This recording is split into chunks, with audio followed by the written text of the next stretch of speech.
All right. Welcome into another episode of Hockey Royalty Live, the official podcast of hockeyroyalty.com.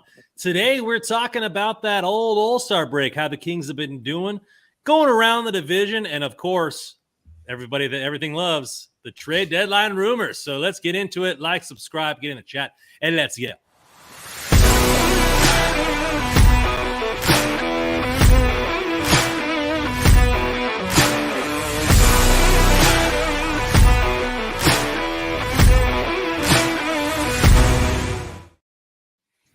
So goalies, am I right? No, I'm just kidding.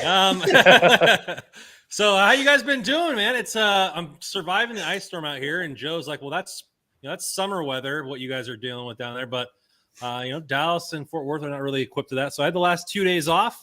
Had to go into work today. Risk being fired. Kidding, but not kidding. And but it's been nice. Had some video games, watched some shows, and tried to watch the game the other night, but it was on NHL Network, and I didn't feel like getting out of my living room. So, but it wasn't too bad. How you guys been? Doing good. Just trying to pass the time with no hockey to watch. But I guess the Lakers just won. They won a big game, and I can catch up on some basketball. So that's always fun. Yeah, I was just telling Russ, I don't know what to watch. I don't watch basketball. There's no baseball on. MLS hasn't started. There's no soccer on this in the evening. Like, I got nothing to watch. I'm staring at a blank screen TV right now. I have nothing to watch. We're gonna be minus. They're calling for wind chills of minus 25 degrees tomorrow. Randon here in Rochester. So we'll see what happens. It was 28 degrees. We maybe got 2 inches of snow and shut down the entire Metroplex for 2 days. But I hear that, and it's hilarious. Although we've gotten like nothing. Honestly, this has been a light winter for us. We're getting nothing. But we hear that and we laugh because that's just usually we're really heavy with snow. We're one of the colder cities in the country. But yeah, you're just not equipped to deal with it. The Southern, you get this. What are you going to do? I mean, if you get something and you're not equipped, it's not worth going out there and having cars all over the road and smashed in medians and stuff. It's a pain in the ass. So it was 2 years ago when we shut down for the entire week. There was I think it was a 75 car pile up and like 6 deaths on 35. I remember hearing about that. So people are just like, they don't know how to drive in ice. And then, like for me, it's like, I don't have a 4-wheel drive car. So that's the thing is you guys probably aren't like fully equipped with, I don't know how many, 4-wheel drive cars and the proper tires. I mean, there's people up here that'll get separate winter tires for the winter season. I had done that with a prior car, because I didn't have a great, the car. I was driving a car at the time and it wasn't great in the snow. So I went and got separate winter tires. It's, usually out here we get buried and we haven't gotten any snow, which is kind of. See, I'm like our boy Carter Scores in the chat here, where I'm freezing when it's 40 degrees outside. I need to bundle up, I mean, I don't really know the term weather when it comes out here in Southern California. So it currently feels like cold over here, boys. It currently feels like 9 degrees right now in Rochester, Russ. Oh yeah, I know. I'm wearing a sweater and it's 60 degrees outside. That's how cold I am. Yeah. So, let's welcome everybody into the chat. Carter Scores is here. Meep, little Jack Fry, welcome in. Nav 21, welcome in, and everybody else who hasn't been is not in the chat. Appreciate you guys watching. Well, it is the All-Star break. The Kings played a couple games. They're getting some days off here. Obviously, the Carolina blunder was the last game on the register there. But let's talk about some of these here. And what better to start with than the last game that we played against Carolina? So let's just talk about that game. Obviously, get out to a real hot start. The team is flying up and down the ice, and then, we can't find a closer anywhere to save our life, and we only get 1 point out of this. Obviously disappointing with how the game started. Maybe if you didn't know how the game was played out, you'd be like, okay, 1 point in Carolina, we'd be okay with that. But after being up by 3 goals, definitely not okay. What did you guys see in that game? Whether you guys want to start with the positive in the beginning or the negative that followed? It's hard. I think you summarized it perfectly, because if you didn't watch the game, and you saw that the Kings lost in overtime in Carolina, I think everybody would have been totally fine with that. But dude, after that second period, I was thinking to myself, like, damn, do we really have to go into an all-star break after playing this well? That was probably one of the best periods the Kings have played all year. I mean, you score 4 goals on 8 shots, with each goal really like pretty goals. I mean, the Fiala tally was disgusting. The one-touch power play pass from Jad to Kopitar, filthy, and then Kempe twice. I mean, you couldn't have asked for a better feeling. But then you're going into the third period, and you kind of knew Carolina was going to bring it. I mean, the first period was almost all Carolina in itself. So the second period was kind of more of a surprise. And as soon as Carolina scored that second goal, I'm just thinking to myself, like, oh, here we go. You're going to see the ice was tilted. I mean, Copley really had no answer. That rebound goal he let in wasn't a good goal. So I mean, they were bringing it. They're one of my picks to win the Stanley Cup, if not my pick to win the Stanley Cup, and they showed it in that game. And unfortunately, it answered. Well, it didn't really answer questions, but it just kind of showed or brought to light a lot of the problems that the Kings are kind of experienced throughout the season. Goaltending problems, and there's kind of a lack of an impact defenseman after Doughty. Because once Doughty took that penalty in overtime, who was on the ice? It was Matt Roy and Alex Edler. I mean, love Matt Roy. I think he's a really solid defensive player.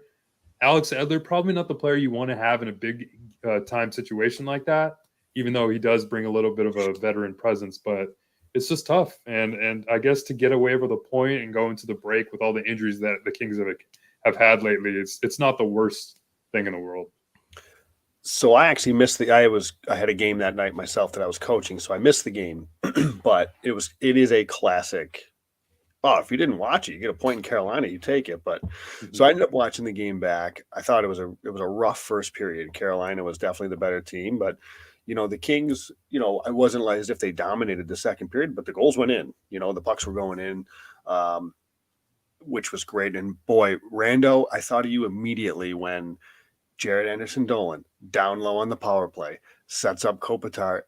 He was so damn good last year for Ontario. Yes, he's doing exactly what we talked about it he could do. Like fill in the center position, at the wing position, whatever line you need him on. If you need him to play power play, he's effective down low. Like he's been a fine filler. Like he's a perfect 13 forward for this team, and I think he's done a really good job. Anyways, yeah, you get to the third period and Carolina's a great team. The biggest thing for me, Russ, in this is the discrepancy in this is why the Kings are not a Stanley Cup contender. What I mean by that is they shouldn't be a Stanley Cup contender because there is a huge gap between them and the top teams in the East. However, I guess if you can win the West, are you by default a Stanley Cup contender? Because you could, in theory, get there. And I still believe that they can definitely be a contender for the Western Conference because I think it's wide open in the West. But the media still has the poll came out yesterday. They still have Edmonton almost like a 15% chance to make the Stanley Cup. I mean, it's and they're not even in the top in our division, right? Like it's just that's because how wide West. Open it is. Yeah, absolutely. And listen, Russ is going to laugh at me if he might kick me off this show, but the most dangerous team for me in the playoffs right now for the Western Conference is going to be if they get in, it's the Calgary Flames. They are a top 2 team in Corsi, top 3 team in expected goals. They're not getting many saves and their pucks aren't going in. But if they get in, man, that's dangerous. And it's but I saw you wrist with our friend of the podcast, West Coast Hockey Bias, you wrist a 50-minute dialogue over the Calgary Flames. I debated it, but knowing we were on the same side there. Yeah. I decided to jump in, but he's right though. They're 6 points out of the division. I'm not sleeping on the Flames just yet, especially if they make some additions. I know we'll talk about the Pacific later. So anyways, going back to the Carolina game, it's great to get out of the point. You end the road trip 3-2-1. It's a frustrating game the way it went down. I totally get that. And again, maybe because I didn't watch it live, I don't have that same emotional attachment to it that everybody else does. I appreciate it. But it was a good road trip overall. And losing to a team like Carolina, I kind of said it when they lost to the Devils at the end of the homestand. Those are two of the best teams in the NHL. And sometimes you tip your cap and you realize, that's a team that comes in waves, Carolina. It's a good team. It's a good team. If you look at it, like I said, from an objective lens and you didn't watch the game, you see, all right, 2 points against Florida. You see 2 points against Tampa. Or no, we lose against Tampa. So you're like, okay, well, if we took 3 out of 6 in this Florida or the Southern road trip, like that's not too bad, right? 3 out of 6, that's not too bad. Yeah. 2 of those teams are Stanley Cup contenders, one's previous Stanley Cup champion. You're like, okay, that's not too bad there. Obviously the East is a lot stronger and we'll have to beat an Eastern Conference team to hoist that cup. But, we talked about it during the Philadelphia live broadcast. Thank you for everybody that came in and watched that. That was a lot of fun. I wouldn't be surprised if we go 0 for 6 in this little 3-game skid because these teams are that good. And, to get 50% of the points, objectively, if you didn't watch any of the games, would seem like, okay, well, this team did enough to kind of keep going and stay afloat. And that's why they're still second in the Pacific right now. I even though that last game is a sour taste, even watching the games 3-2-1, I think you walk out of there with a bunch of points. I'm okay with that. Honestly, I think that's okay. Considering the injuries too, right? I mean, Gabe Vilardi's out. Trevor Moore is a top 6 player now for the Kings, and Arthur Kaliev, who was kind of carrying that second power play unit. I mean, you go 3-2-1 on that tough. That's probably one of the tougher road trips the Kings are going to have. Yeah, that South Florida swing up to Carolina.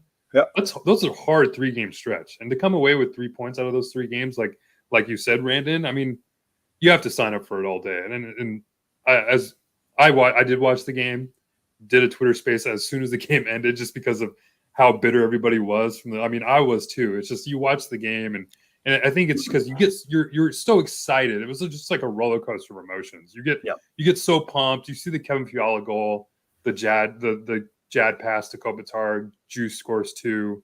You get so pumped after that second period, and that's why I think it's so much more of a letdown after what happened to the third, because it's also in Carolina, so you hear all the fans and whatnot. So I mean, and you go into the All-Star break, but yeah, we're a couple of days after it happened. I've kind of let it simmer down a little bit. And you look back and you're like, okay, that's a fine record to come out of on that road trip.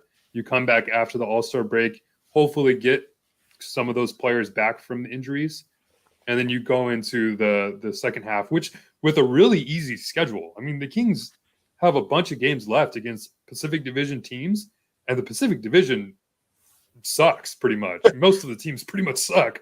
So, I mean, I think the Kings have the second easiest strength of schedule to end the season. So, still high hopes for playoff spots coming up. We've talked about, though, and I haven't looked at this, so this could be just anecdotal, but they have not played well against bad teams. Again, maybe that's just me remembering the games like Columbus. They've lost to Philly. They grabbed a point and they had to go to overtime or shootout against Philly recently. So I don't know. They haven't exactly played great against teams below them. And maybe that's just, again, that could be anecdotal, but that's what I'm recalling. So they need to start winning those games. That's for sure. I'm looking at it right now, and the schedule looks, I think that also equates to the easiest schedule based on the record so far, and that's assuming Edmonton and Calgary doesn't get better, right? So they will. Something to take into account. So yeah, they'll both. I think I'm looking at the schedule right now. I'm pulling it up. You have a lot of games against Vancouver and the Ducks later on in the season, but you have Pittsburgh, which they're kind of a dumpster fire right now. Buffalo always plays as tough. Anaheim, Arizona, which still not 100% official, but I might be in Los Angeles for those games. So maybe I'll see some of you guys as fans at the games. You got Minnesota, then New Jersey, Bo Horvat's Islanders, the Rangers, and then Winnipeg. I mean, there's some strong teams in there. There's some strong teams in there. So I mean, and then also those first 2 games, the Dustin Brown retirement ceremony. So the team's obviously going to be up to play for that one. Everyone's going to be pumped. Who? Then you have Buffalo, which Buffalo just lost Tage Thompson. So you don't even know if Tage Thompson's going to be available for that game. He's not even in the All-Star game either. So these next 2 games after the break, and then what is it, Anaheim and Arizona right after that. Those are 4 games that potentially the Kings should be winning, and probably they should win. Yeah, exactly. Should. So if you can come out of this break, get healthy, get some of those players back, kind of practice a little bit, get ready, or hopefully Quick can bounce back. Copley can kind of find his game once again. We'll see what happens leading up to the trade deadline. Thompson Ontario Reign. No, just kidding. Thompson missing would be big if they played Buffalo. I know he was day to day. He skated and then he played in the game and then left. I think it was after 2 periods. At some point, he left during the last game.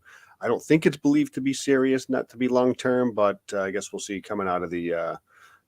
Well, yeah, and yeah, the Metro. Carter scores, throws up. The Kings are 1-9 in the Metro division. The East is good, guys. It's way better than the West. This is extremely so good. We were talking about the team as a whole, but I think this is a good opportunity. Now, we didn't really pre-game this, so the stats might not be there. Well, there isn't really much stats to speak of, but just the eye test for the Turcotte, right? So got brought up on this road trip, didn't really get a start, played 4 games, no points, 5 penalty minutes on that BS penalty that we had there. He's a -2, but we've seen flashes, which is, in his cup of coffee last year, we saw flashes, but not consistent enough to maybe get points. I've seen on Twitter, hey, if he had better line mates, they'd be putting in some of these assists. He's still playing hard. He's contributing.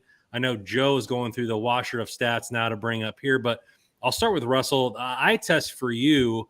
What have you seen from Turcotte? Because he's been killing it in the A this year. What did you see from him and his line mates so far this season?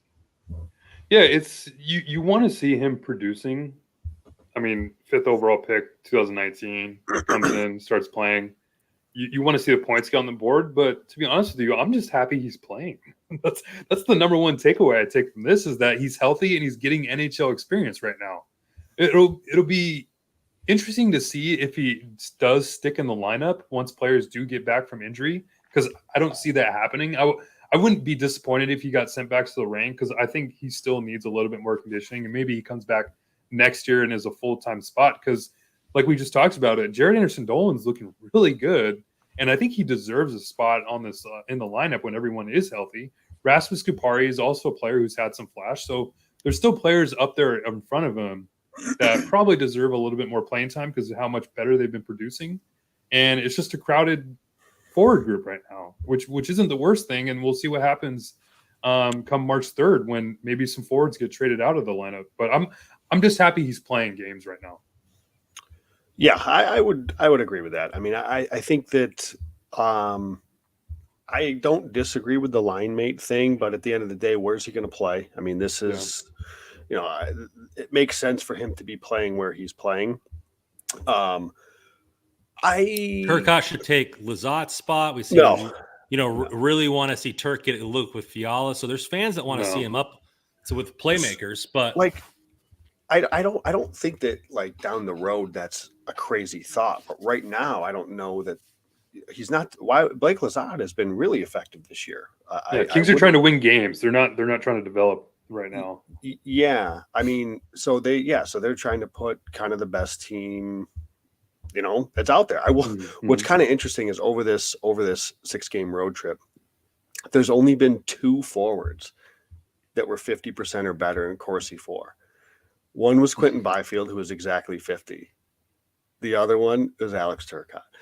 Now, again, he played 4 games. I'm not going to go crazy young here, right? kid.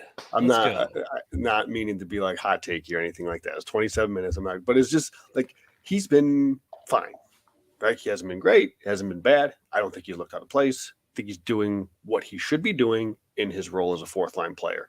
Mm-hmm. And the way I look at the 4th line in the NHL, it's not the traditional where you're trying to fight guys or you're hitting guys left and right. I want you to play like what we talked about with Blake Lazat coming into the year. Play in the other zone. Don't be hemmed in your zone. Don't be giving up high danger chances. Play in the offensive zone. If you can chip in, awesome. But just more or less don't get hemmed in, and in his 27 minutes, he's got a 53% Corsi 4.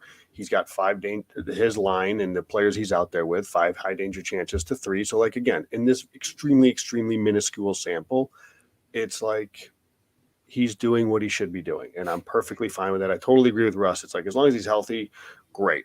And yeah, when guys get back, he should go back to Ontario and just play, not 7-8 minutes a night to go play 20 minutes a night in Ontario. Because yeah, when Moore and Velarde and Cali have come back, Turcotte shouldn't be in. Let's just call a spade a spade. He shouldn't be yet. That's fine.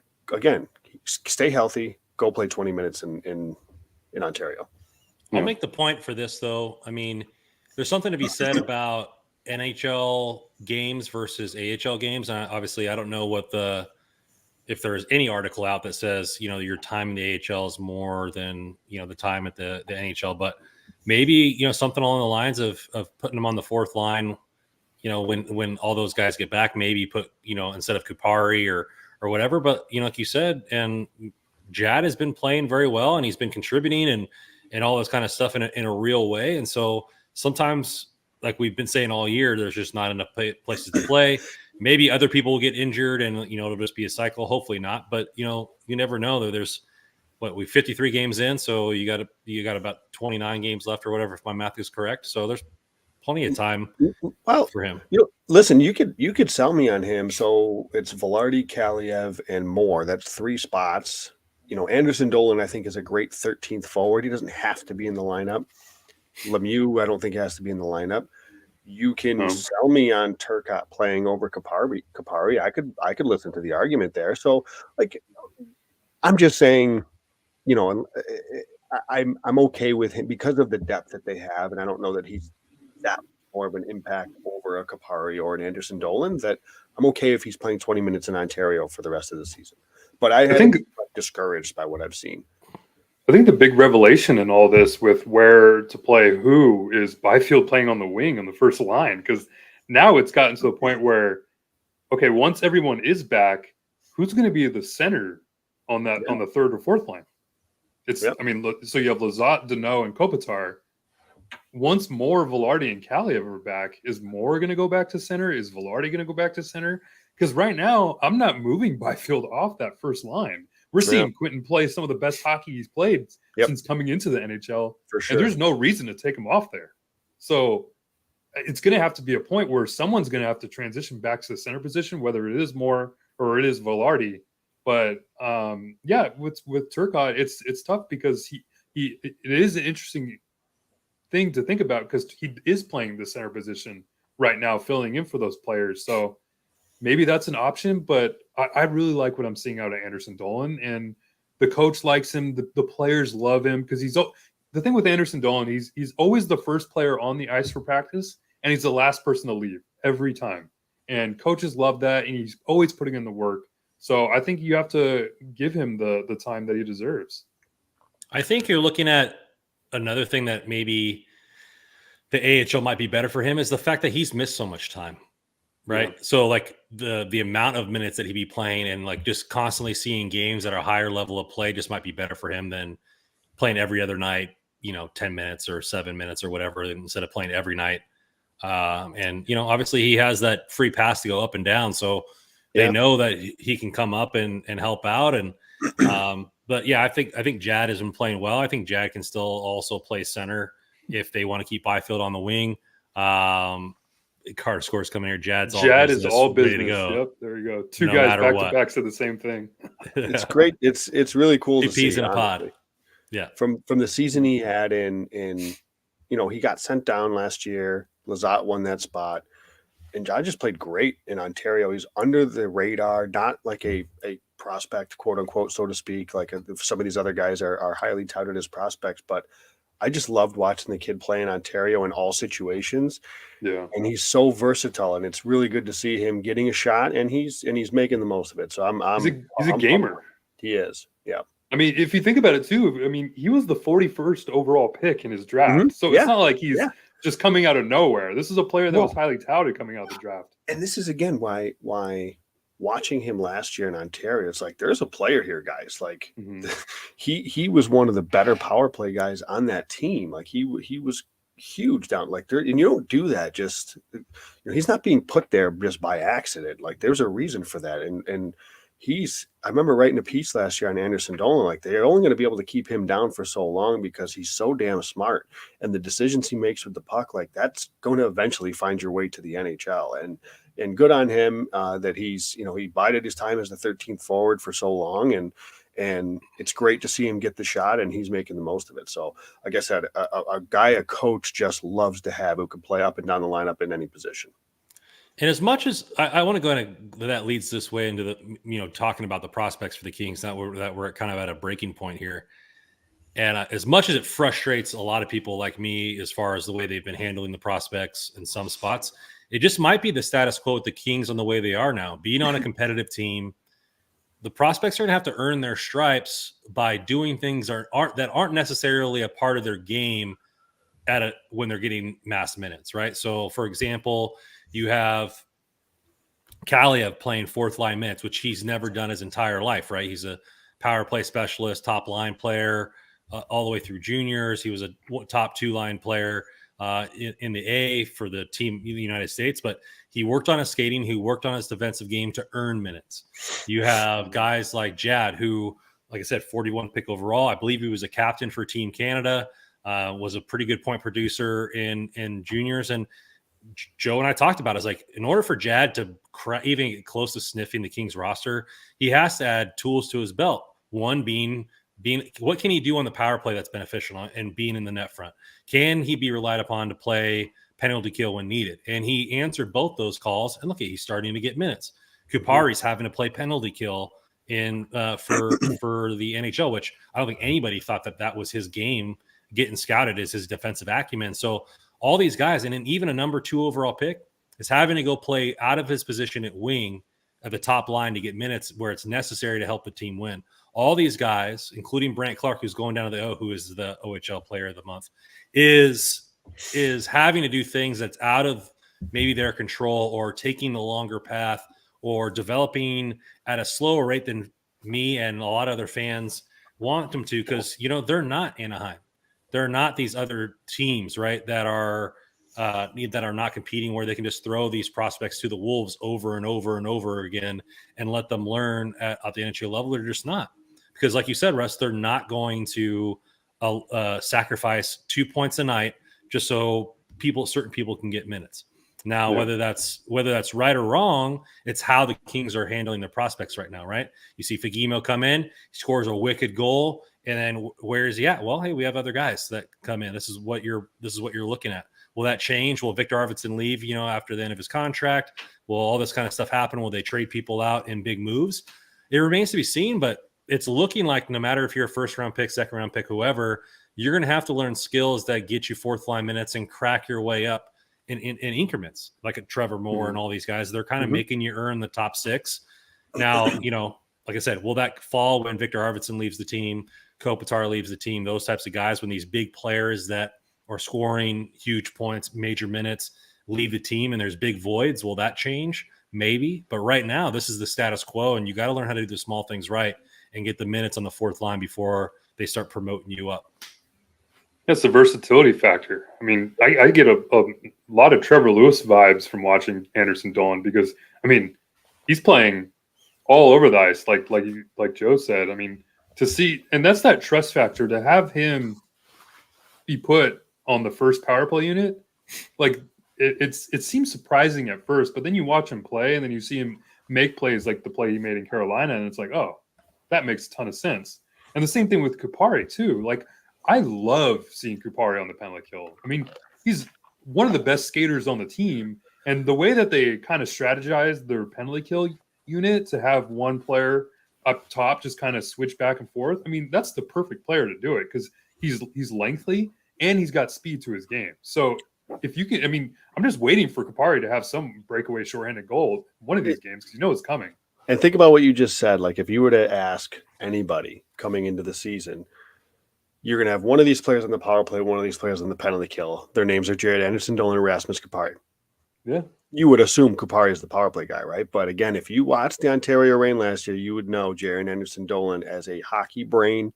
He's a thinker, and you need that on the power play. And I say Kupari's not, but Anderson Dolan thinks the game at a really high level. Nav coming in here. Oh my gosh, Brandon, are you saying patience is the key to development? I still think Clark should have been on Unless this it's roster. Brant But Clark. what I'm saying is this: Joe and I exhausted this phrase last year at nauseum. The development or progress isn't always linear for prospects, right? You're looking at Joe's not a fan of first round goalies. Jasper Wallstedt didn't have a good first part of the season. They keep throwing him in the AHL. I think he was AHL goalie of the month, 6-0-1. So like with a 958 save percentage this last month. So there's that way of going about it where you just keep throwing them out, the Zagreses, et cetera. And there's times where you say, hey, you have to kind of do these things. I do think that sometimes playtime is earned and sometimes playtime has to be given. Like you have to find, they've got creative to give Byfield first line minutes. With Byfield's play up to that time, did not deserve for him to be on the first line. But it was given to him and it gave him an opportunity to continue to earn those minutes, which he has done. I think Clark should have been on this roster. I don't care what they had to do. I think he was good enough to play on it. It wasn't the case, or Blake didn't think so. It is what it is. But for other guys that like the Jared Anderson Dolans and the Figimos and soon to be Chromiacs and Francisco Pinellis, et cetera, yeah, you're going to have to probably learn other tools, because you're looking at every guy in the first and second round was the best player on their roster pretty much their entire life, right? So they have to learn other things when they're not going to be those players. And it's just something that you have to learn, right? I mean, I was a shortstop in Little League. No way even close to being able to play a shortstop in high school, let alone college. I had to transition, move, and find a different spot that benefited what I could do. Trevor Lewis was a scoring point machine and was a fourth line veteran his almost entire career, first round pick, right? You have to learn and pick up new skills. And some of the players are doing that. And I think the better and the quicker you earn those or learn those skills to earn ice time, I think it's kind of a respect thing with T-Mac, right? I mean, he's an old school coach. He's not a new guy that's just going to let these guys kind of go around there. You're going to play within his system. We're going to win games, and you're going to have to learn how to play my way. And that's it. I'm surprised he's given Fiala so much freedom to do whatever he wants, but when you're a point per game player, it is what it is at that point, right? But I mean, I don't know if you guys have anything to roll off of what I just said. I know I went on a couple diatribes there, but no, I think you hit a lot of good points there. I mean, it's the Kings are in an interesting spot with a lot of their prospects. They still have a very highly regarded prospect pool, but they're now trying to balance that.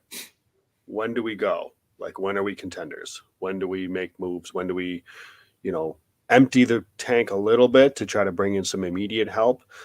Do we try to do it like now because Kopitar and Doughty and that window is with those two players is really coming close to closing because of just their ages and contracts. It is what it is.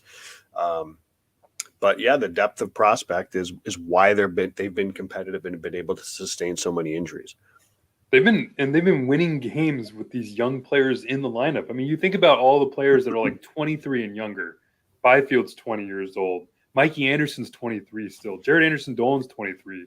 Velarde, 23.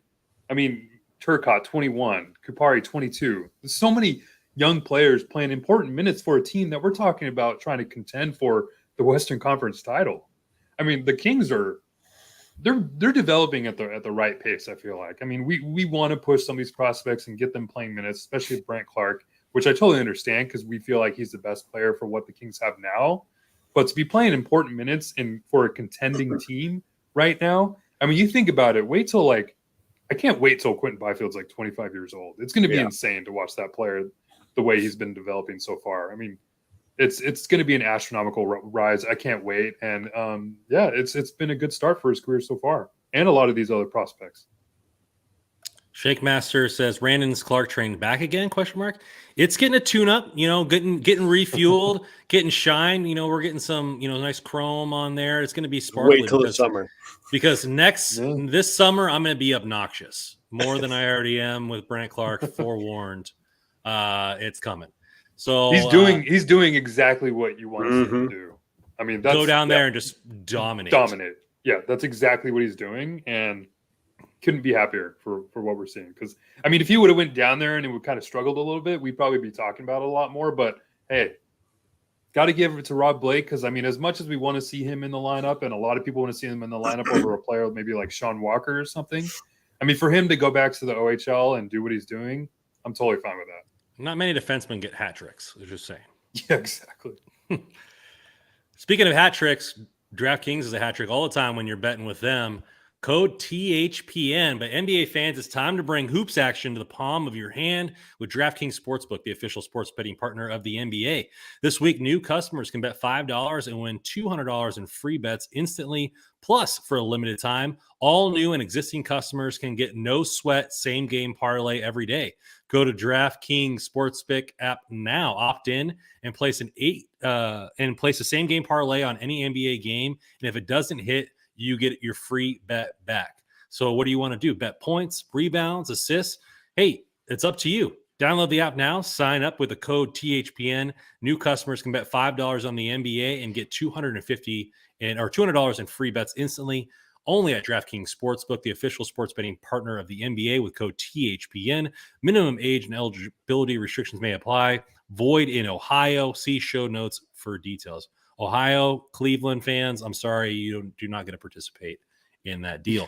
Man, that's pretty sweet. And, hey, you just free bet out there. If you lose, get your money back, right? So just throw up. Why not throw up like a 10-teamer or a 10, and just kind of go for gusto right there on that, I mean, it's funny because, like, I don't know why, but like when I was first got into sports betting, I mean, I don't know how many times I just kind of threw my money away into like wishful thinking 10-team parlays, but they're so fun. So fun. And now I'm just trying to stick to just straight money line. I need to listen to Joe more because he's the man in the betting world. But I just love those. You see all that money you can win in those 8, 9, 10-team parlays. Put all those player props together. But you might as well just give me the money. I can remember I have one really quick fun parlay story. I bet one years ago. My now wife was our first Valentine's Day, and I had a parlay going of like 8 college basketball games. And we're at the restaurant. I'm like watching I have a good view at like a TV at the bar like that was next door, and I'm like watching, and it hit, and I'm like trying so hard to not get excited because she has no idea what was going on.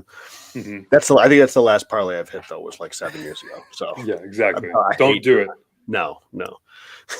It's always the big ones are like the people who do the parlays for the champions every year. Yeah. Right? You pick all the champions for every sport every year. It's pretty crazy. Hey, I got don't hunt me down there, FBI, but I got a little VPN, so Joe's going to be upset at all the weird bets I'm going to be making next year. I'm going to be gunslinging in the NFL. But let's get it going here. Around the Pacific is our next topic. So the biggest thing out of the Pacific Division is they dropped the first trade, right?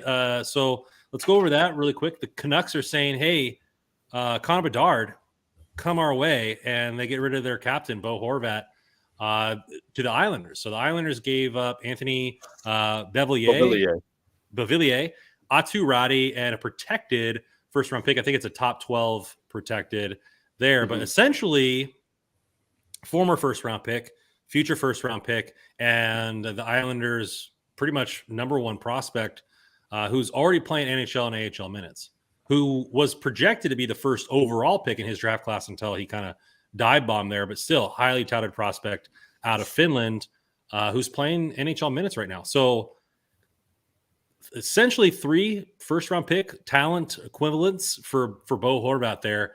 But you're seeing reactions all over Twitter. Oh, that they got fleeced. Oh, that wasn't enough for Bo Horvat. What are the Islanders doing? What are the Canucks doing? All this kind of stuff like that. Where did you guys land on this trade? I want Joe to start off with this because I don't know if we've talked about this one yet, Joe, but this to me was so weird. It just like the two teams. I mean, we all knew that Bo Horvat was going to be traded. So, I mean, that's not really a surprise. But the fact that it was the Islanders was like, what the hell's going on here? So I want to get your take on this one, Joe. Yeah, I kind of agree. Like, I don't hate the return. I'm a Beauvillier fan. He hasn't been great this year, but I do like the player. And I think for a guy that he is a UFA still. He isn't on an expiring contract. So there clearly isn't a deal that was been agreed to because it hasn't been signed yet. Now, maybe they will, but I think Horvat said at the interview in the All-Star break that he's going to let his agent do the talking. So it doesn't sound like anything is necessarily imminent. So considering they got those three pieces, I don't hate the return for Vancouver necessarily. But it's a weird fit for the Islanders. I don't totally get it. They're right now outside looking in of the playoff picture. Maybe this pushes them to leapfrog a Buffalo, to leapfrog, maybe catch Pittsburgh, Washington in a wild card. 7 points back of the Rangers in their division. But they're so, even with Horvat, they're so far behind those better teams, the Bostons, Tampa, New Jersey, Carolina. In terms of like team composition? Yeah, they're not anywhere near contending in that Eastern Conference. So I guess the idea is, well, they can have them for the next 8 years after this because they're going to re-sign them. I guess, yeah, but I don't know. I don't love the Islanders. I think that Horvat is a really good player. Don't get me wrong. I think he's a really, really good player, but I don't know that there's enough on that team to over the next couple of years that they're going to be a contender in that conference. It just seems like a very strange deal to me for the Islanders. It helps them. Certainly it helps them in the short term. They're a better team today than they were yesterday. I totally get that, but just looking at the landscape of the East and the rest of their contracts and their roster, I don't know. I don't see the fit necessarily. Maybe they're just trying to say, listen, we got Ilya Sorokin, we got one of the best goalies in the league. We're going to just try to, maybe Lou Lamoriello is saying, as long as we have Sorokin, we're going to try to take runs at this thing. And maybe this is his route to do that. So I guess, but I don't think this gets them it moves the needle that much that I'm winning a cup. Where has he been playing with? Has he been playing with Barzal, or is it he has his own line, or has he not even played yet? Horvat hasn't even played a game yet with the Islanders, right? I don't think. Yeah, they just got traded. Yeah, they haven't played since he's gotten there. But so my first thought when this trade went down, and I saw it was the Islanders, was there has to be an extension being announced here soon, right now, because like you said, Joe, I'm looking at the standings right now. They're 2 points behind the Pittsburgh Penguins for the second wild card spot, and the Penguins have 3 games in hand. Mm-hmm. And I don't view the Islanders as a playoff team, even with Horvat at this point. And when I looked at when the trade went down, immediately I went to their cap friendly page because they're an old team. They're old. Yeah. Their forward group, the average age of their forwards before this trade was made was 31 years old. That's an old team considering, professional sports wise. But yeah, so I'm thinking why? What is it? It made no sense. So, and then for them to have the interview with Horvat to say that, oh, we haven't even talked extension. I was like, what the hell? Because I guess if you want to I'm trying to put myself in an Islanders fan point of view. Because if I'm a fan of the Islanders, I'm ecstatic because you get the sense that the team's going for it. Yeah. You don't ever want to see a team especially if you are kind of an aging team, to just fall back and just let things slide, because they're not going to be a bad enough team where they're up in the guard sweepstakes. So they're right on the cusp. And Horvat kind of puts them more into a playoff contender than not, obviously. So that part I get.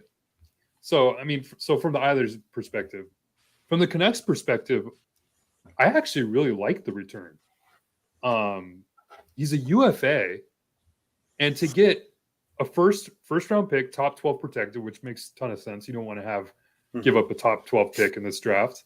You get Atu Ratu, who, by all accounts, I believe was a first round prospect. He was drafted in the second round, but everybody thinks he should have been drafted in the first round. And he's playing really, really well. I think he's been playing for the AHL, and he's had some NHL minutes as well.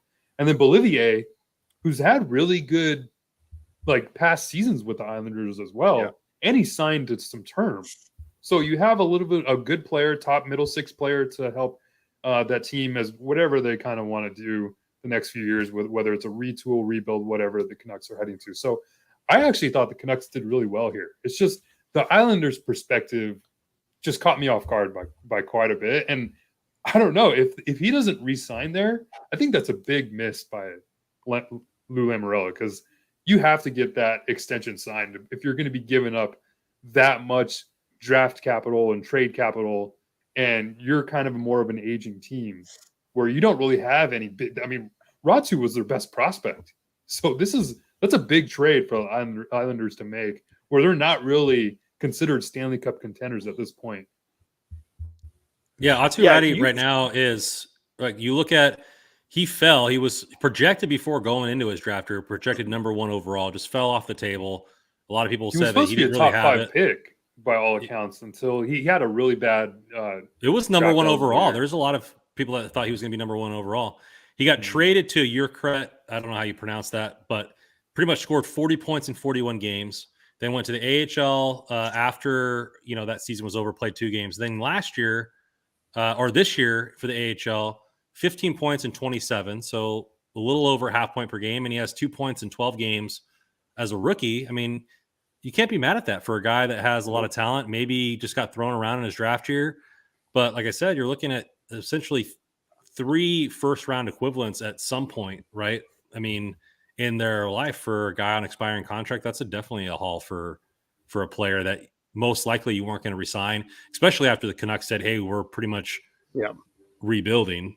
But that's if he signs, they obviously are planning on, like, our window is now.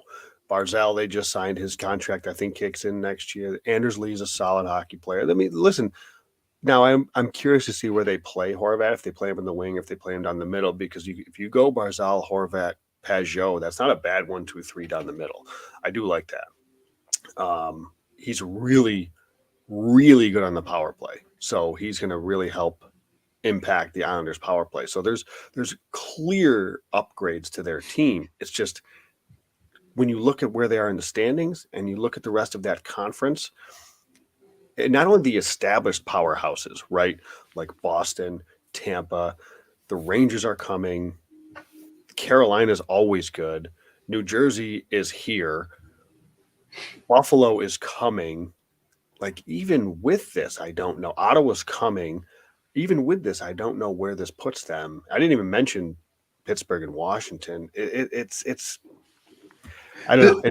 I see where Lou's coming from, because like those last 2 teams you mentioned, Pittsburgh and Washington, like how much longer can Crosby and Ovechkin sustain and help those teams be contenders? Like, it's not going to be that much longer, and they're in the Metro Division too with the Islanders. So, I mean, the top 2 teams in that division, the Hurricanes and the Devils, they're going to be good this year and going forward. Yeah, they're going to be a good team. The Rangers as well. They're probably going to be a pretty good team for a while. So, I mean, I would think if they're able to re-sign Horvat, I would think they're probably up there as maybe the top 4 team in that division. I can see that happening. Okay.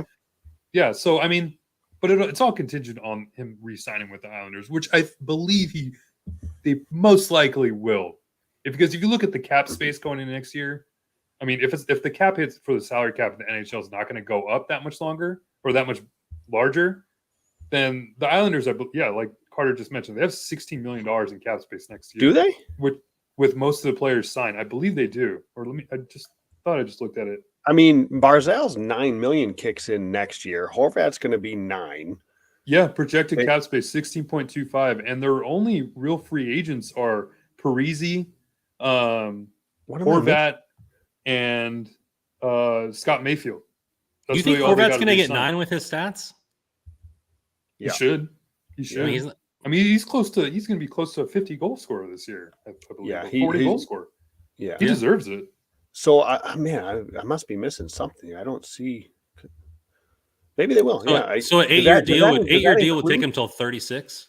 That includes the Barzal contract.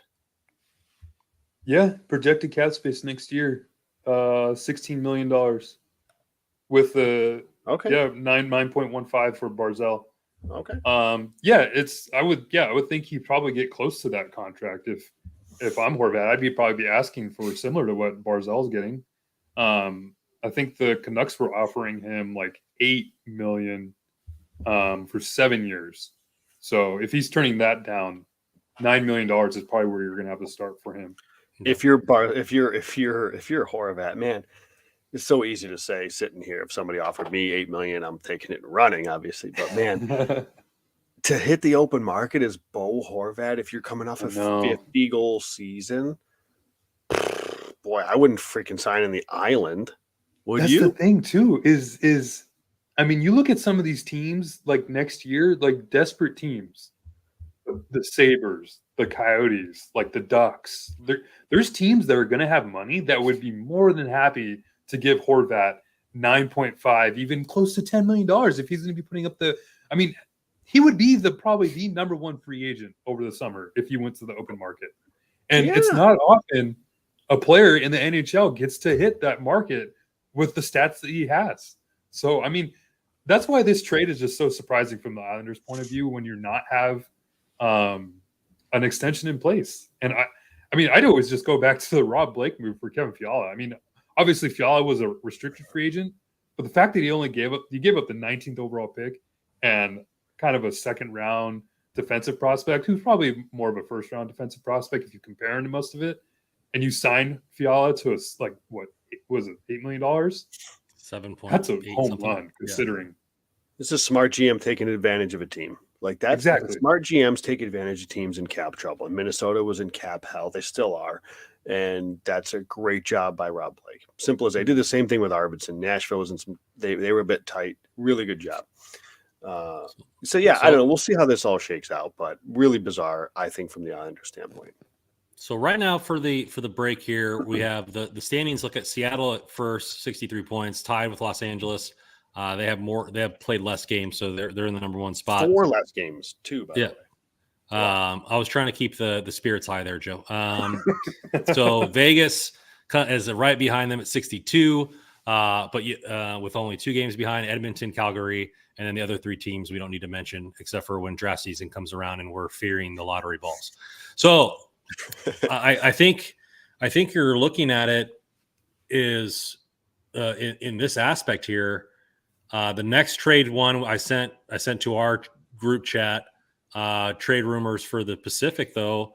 Van Riemsdyk to Calgary. Obviously, now you already talked about it. Calgary is still a team there that can make some runs at it. How does a player like Van Riemsdyk really help that team? Because the first thing you said was perfect fit. They need a score. They needed a scoring winger. Even at the start of the season, where I was pumping their tires from the get-go, they still were lacking. They needed a scoring winger, and Van Riemsdyk fits that perfectly. I offhand don't know his. I mean, I can find it in 2 seconds. Looking, I don't know his cap situation or how many contracts or how many years, he's got left on his contract. He's a free agent. This is a perfect fit for Calgary, or for that matter, Carolina. But we're staring in the Pacific Division. Like, they could use a scoring winger. This is a perfect fit for them. You know, they're not a team that plays like the Devils, right, or the Sabres that are going to be fast off the rush. Like, they're a slower team, a little bit older team. And so he fits just well there. I think that would be that type of player is a really good fit for the Calgary Flames. Like I said, they're 6 points out of first place in the division. Okay. Like, with 3 games in hand on the Kings, I have a futures bet on them to win the division. I might add to it because they're playing well. Like I said, they are a top 2 team in 5-on-5 Corsi, top 3 team in expected goals. They're bottom 5 in save percentage, bottom 6 in save percentage, bottom 10 in shooting percentage. Like, I think that they're playing, and they could be a really dangerous team if things just start to click a little bit with shooting luck or getting a couple more saves. And I think that could very easily happen. And if you add a player like a Van Riemsdyk, I think that's a really good fit for them. So I will see, but I like the fit for Calgary and Van Riemsdyk. The Pacific Division's wide open right now. Wide open. I mean, you're 1 through 5 could win that division. We haven't even talked about Mark Stone, who's now probably out for the year, which is huge loss for Vegas. That's huge. And considering what I mean, if I'm Calgary, I'm making a trade right now. Yep. Because, like you said, they needed help, and if they can find scoring help right now, they'll become an immediate contender. They did it last year with Toffoli. They didn't wait till the deadline. Remember, with Toffoli, exactly. That was an early trade. So, for sure. And I think I completely agree, Russ. Like, now's the time if you're Calgary, because again, you got 3 games in hand on the Kings. You're only 3 points back or 6 points back of them. we haven't even talked about Seattle yet, who leads the freaking division with 4 games in hand. But for some reason, though, we don't believe in them. And listen, who are the Kraken? Listen, I was the Kraken fan of this podcast coming in. I didn't think they were going to win the division, though. Okay, so like I didn't see this coming. I knew they were a better team and they're a competitive team, but I just didn't think. But you know what? Like we talked about how no one really pulled away, right? A lot of these teams got better. But no one pulled away as being like the favorite in the division. I mean, I think Russ, we both love Vegas if they were healthy. Well, they're not. So they stink again. And Calgary, I loved. I know I was probably in the minority there a bit, but like no one pulled away this off season, and we're seeing it. It's a cluster F right now of a division, and it's kind of fun, right? Literally anybody from 1st or 5th could win this division where it sits right now. I think Edmonton is probably the team to watch right now. Edmonton? We'll see what they do. I mean, the trade deadline is going to be huge for the Pacific Division. And I think, unfortunately for the Kings, the way their salary cap looks, they're kind of on the outside looking in terms of players they can add. I believe Edmonton's up there against the cap as well. But, I mean, with Vegas losing Stone and going to put him on LTIR, I mean, that opens up a whole book for them. I mean, we've seen what they've been able to do with salary cap situations. Their ownership's never afraid to go for it. And then for Seattle, a player that they would bring in that seems like a very Vegas move would be Patty Kane. Oh, 100%. That's.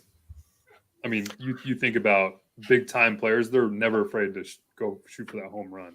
Just keep an eye on Tarasenko. Tarasenko's another one too. Tarasenko too. That's another one. Get traded. Yeah. O'Reilly, yeah, I can see Vegas easily taking a big swing. I mean, that's a lottery salary cap to open up in terms of losing Stone. And then for Seattle, I was just looking at their cap friendly page. They have 11 draft picks in this upcoming draft. 3 second-round draft picks. You know how much damage you can do in this trade or in this trade deadline with this upcoming draft with 4 draft picks in the top 2 rounds. That's a pretty good, healthy amount of trade capital that they can wield and deal with. So it's going to be tough. I mean, Rob Blake obviously has all the prospects in terms. They don't really have the draft picks that compared to the Kraken, but they have the prospects and the names. So it'll be interesting to see if these teams. I mean, the Pacific Division teams are going to be outbidding each other for a lot of these players that we're probably talking about. I mean, I could easily see Jacob Chychrun going to a team like Edmonton or Seattle or somebody. And then as much as we talk about him with the Kings, I mean, they need him just as much as any other team does. Carter Score's giving you some pub here, Joe. I want to say Joe is Carter Score's saying I want to say Joe is crazy, but he also looks at the game from a coach's perspective. Can't even doubt him. So give me some. Well, I'd say thank you, but is it crazy, Carter, about the Flames? I mean, listen, the Flames. I see another comment in here about how bad Markstrom's been, and for sure, like the goaltending has been really bad in Calgary. And actually, Russ, you said before the season that you weren't a big Markstrom guy. I was, and that's just he's not been very good. But man, if they can find some saves, I still think that's a like if this was a Flames team that was middling in their possession metrics, right, and their expected goals stuff and all that. I'm like, okay, this just isn't going to work this year. They're not. They're like really good. Their possession metrics, like one of the best teams in the league. It's only Carolina that's ahead of them. So like, that's when I see that, I'm like, their process is good. Things aren't clicking right now. They're not falling. They're not getting enough saves, a timely save, whatever. If that starts to happen, and there's no guarantee that it does, like this happens all the time where teams that could play well, they miss the playoffs. It very well could happen, but if it doesn't and they click, that's a team I'm worried about. Let's flip it over to trade rumors here, whether it be for the Kings or within the division. So I saw a good comment up here. What if Vancouver just flips Bevelier or whatever his name is for another pick? Like, did they really see him as a future if they're going to be rebuilding? Could. I mean, Vancouver's open for business. Yeah. I would expect any one of those players could probably have their bags packed just in case the trade's going down. I mean, I was surprised that they re-signed Kuzmenko. That was a huge really weird. That was a huge miss by them. I mean, you're talking about a player who signed at like the league minimum that who has look at all the value in the world. Yeah. All the value in the world. You could have easily got a high first-round pick. I mean, not a high one, but like probably a lottery-protected first-round pick for him easily, and maybe a prospect. And again, I go back to they re-signed him for no reason. Big miss by them, and again, big miss by he got $5.5 million. I shouldn't say that. Not a big miss by Kuzmenko because he could have cashed in the offseason. I don't know if he'd have got more than that in the UFA market, but yeah. And speaking of trade rumors, if we want to just get into it, so I wrote a piece today too about kind of the latest Kings rumors, and one of those, speaking of Vancouver, is Thatcher Demko. Mm-hmm. I don't know what your guys' thoughts are. I mean, I love Thatcher Demko. I am very nervous about his injury. I won't deny that. He's been out since December 1st, I think it is. So I think he's been skating, but he's not projected to return to play. Now we're hearing grumblings like he may not be that far off, but he just legit wants to get the hell out of Dodge. So I don't know what to believe at this point, but I think so. When you look at, and I know people look at this year's stats and how bad he was, and he had a bad 15 games, no question about it. But I think if you were to listen to the folks out of Vancouver, the smarter folks out of Vancouver that watch those games and they analyze those games, I think they would contest that he was not to blame there. Like this team was a train wreck defensively with the scoring chances they were giving up, the high danger chances they were giving up, the odd man rushes they were giving up. And that's not to totally absolve Demko, but the environment he was in sucked. And if you looked at his prior 2 years, so from 2020 through 2022, so covering those 2 seasons, he was a top 10 goalie. He was a top 10 save percentage. He was top 7 in goal saved above expected. And I think you could go back to listen to those early podcasts, and I was like, this is the best goalie in the division. I think he's a stud. I will acknowledge the downsides here as he's hurt, and he's got 3 more years at $5 million, but he's 27. Like, it's not as if he's not old for a goalie. So I'm comfortable with that because I think he's that good. So I'm in on Demko. Now, I'll say I don't know that he's a fix, though, for the current problems. I love him long-term over the next few years. I just don't know when he's going to be back. I mean, I'd be hard-pressed for I would understand the Kings not wanting to pull the trigger without seeing the guy healthy. I totally would get that. And he's a hometown guy, though. Like you said, Shake Master from Long Beach, right? He was born in San Diego and then played for the Junior Kings. Yeah. Yeah, so I'm a big Demko fan, and you guys know, listening to me on this podcast, I don't pay for goalies. I hate goalies half the time, just tongue in cheek, but he's one that I would. And payment, what are you talking about? Well, that's a really good question, Rando, because you have the injuries, and then you're pretty much predicating.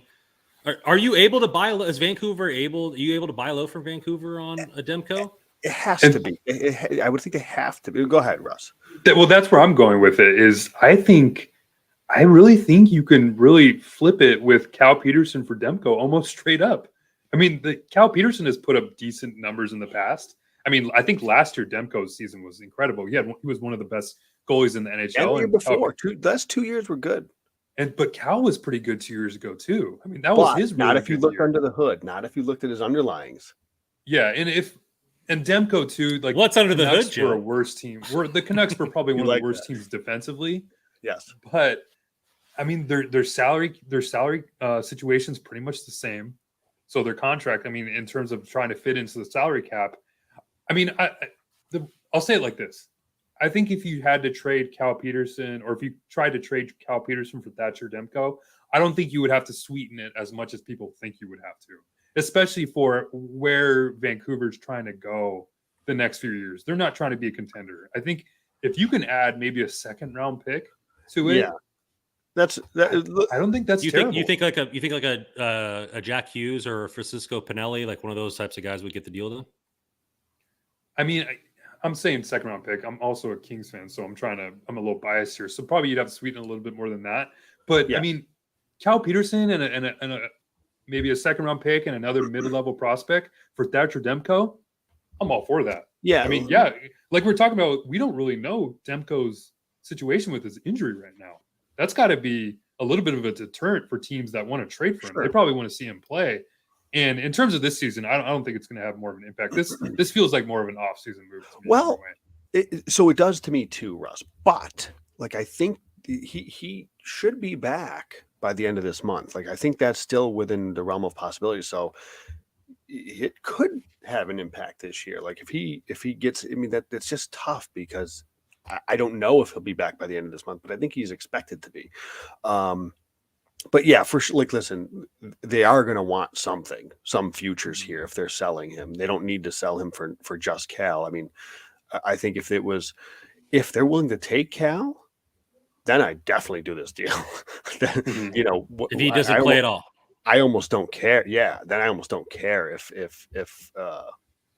there's a sweetener, what the sweetener is, and like your idea of Cal, a second and a B-level prospect, I'm in. Now I don't know if Vancouver's in this. That's what makes this trade so difficult, is because of his injury, his contract. He's under control, but is that good or bad for a goalie? What if it's a little bit higher? So what if it's Cal, Jordan Spence, and a second round? I think Vancouver would be all over that. So do I. So this is where I think this trade happens in the offseason, because Vancouver, we're talking about Demko as an injured goaltender, almost damaged goods. Vancouver is going to want to showcase Demko through the end of the year. You would think. Yeah, and then play him. Hopefully he has a good end to the season.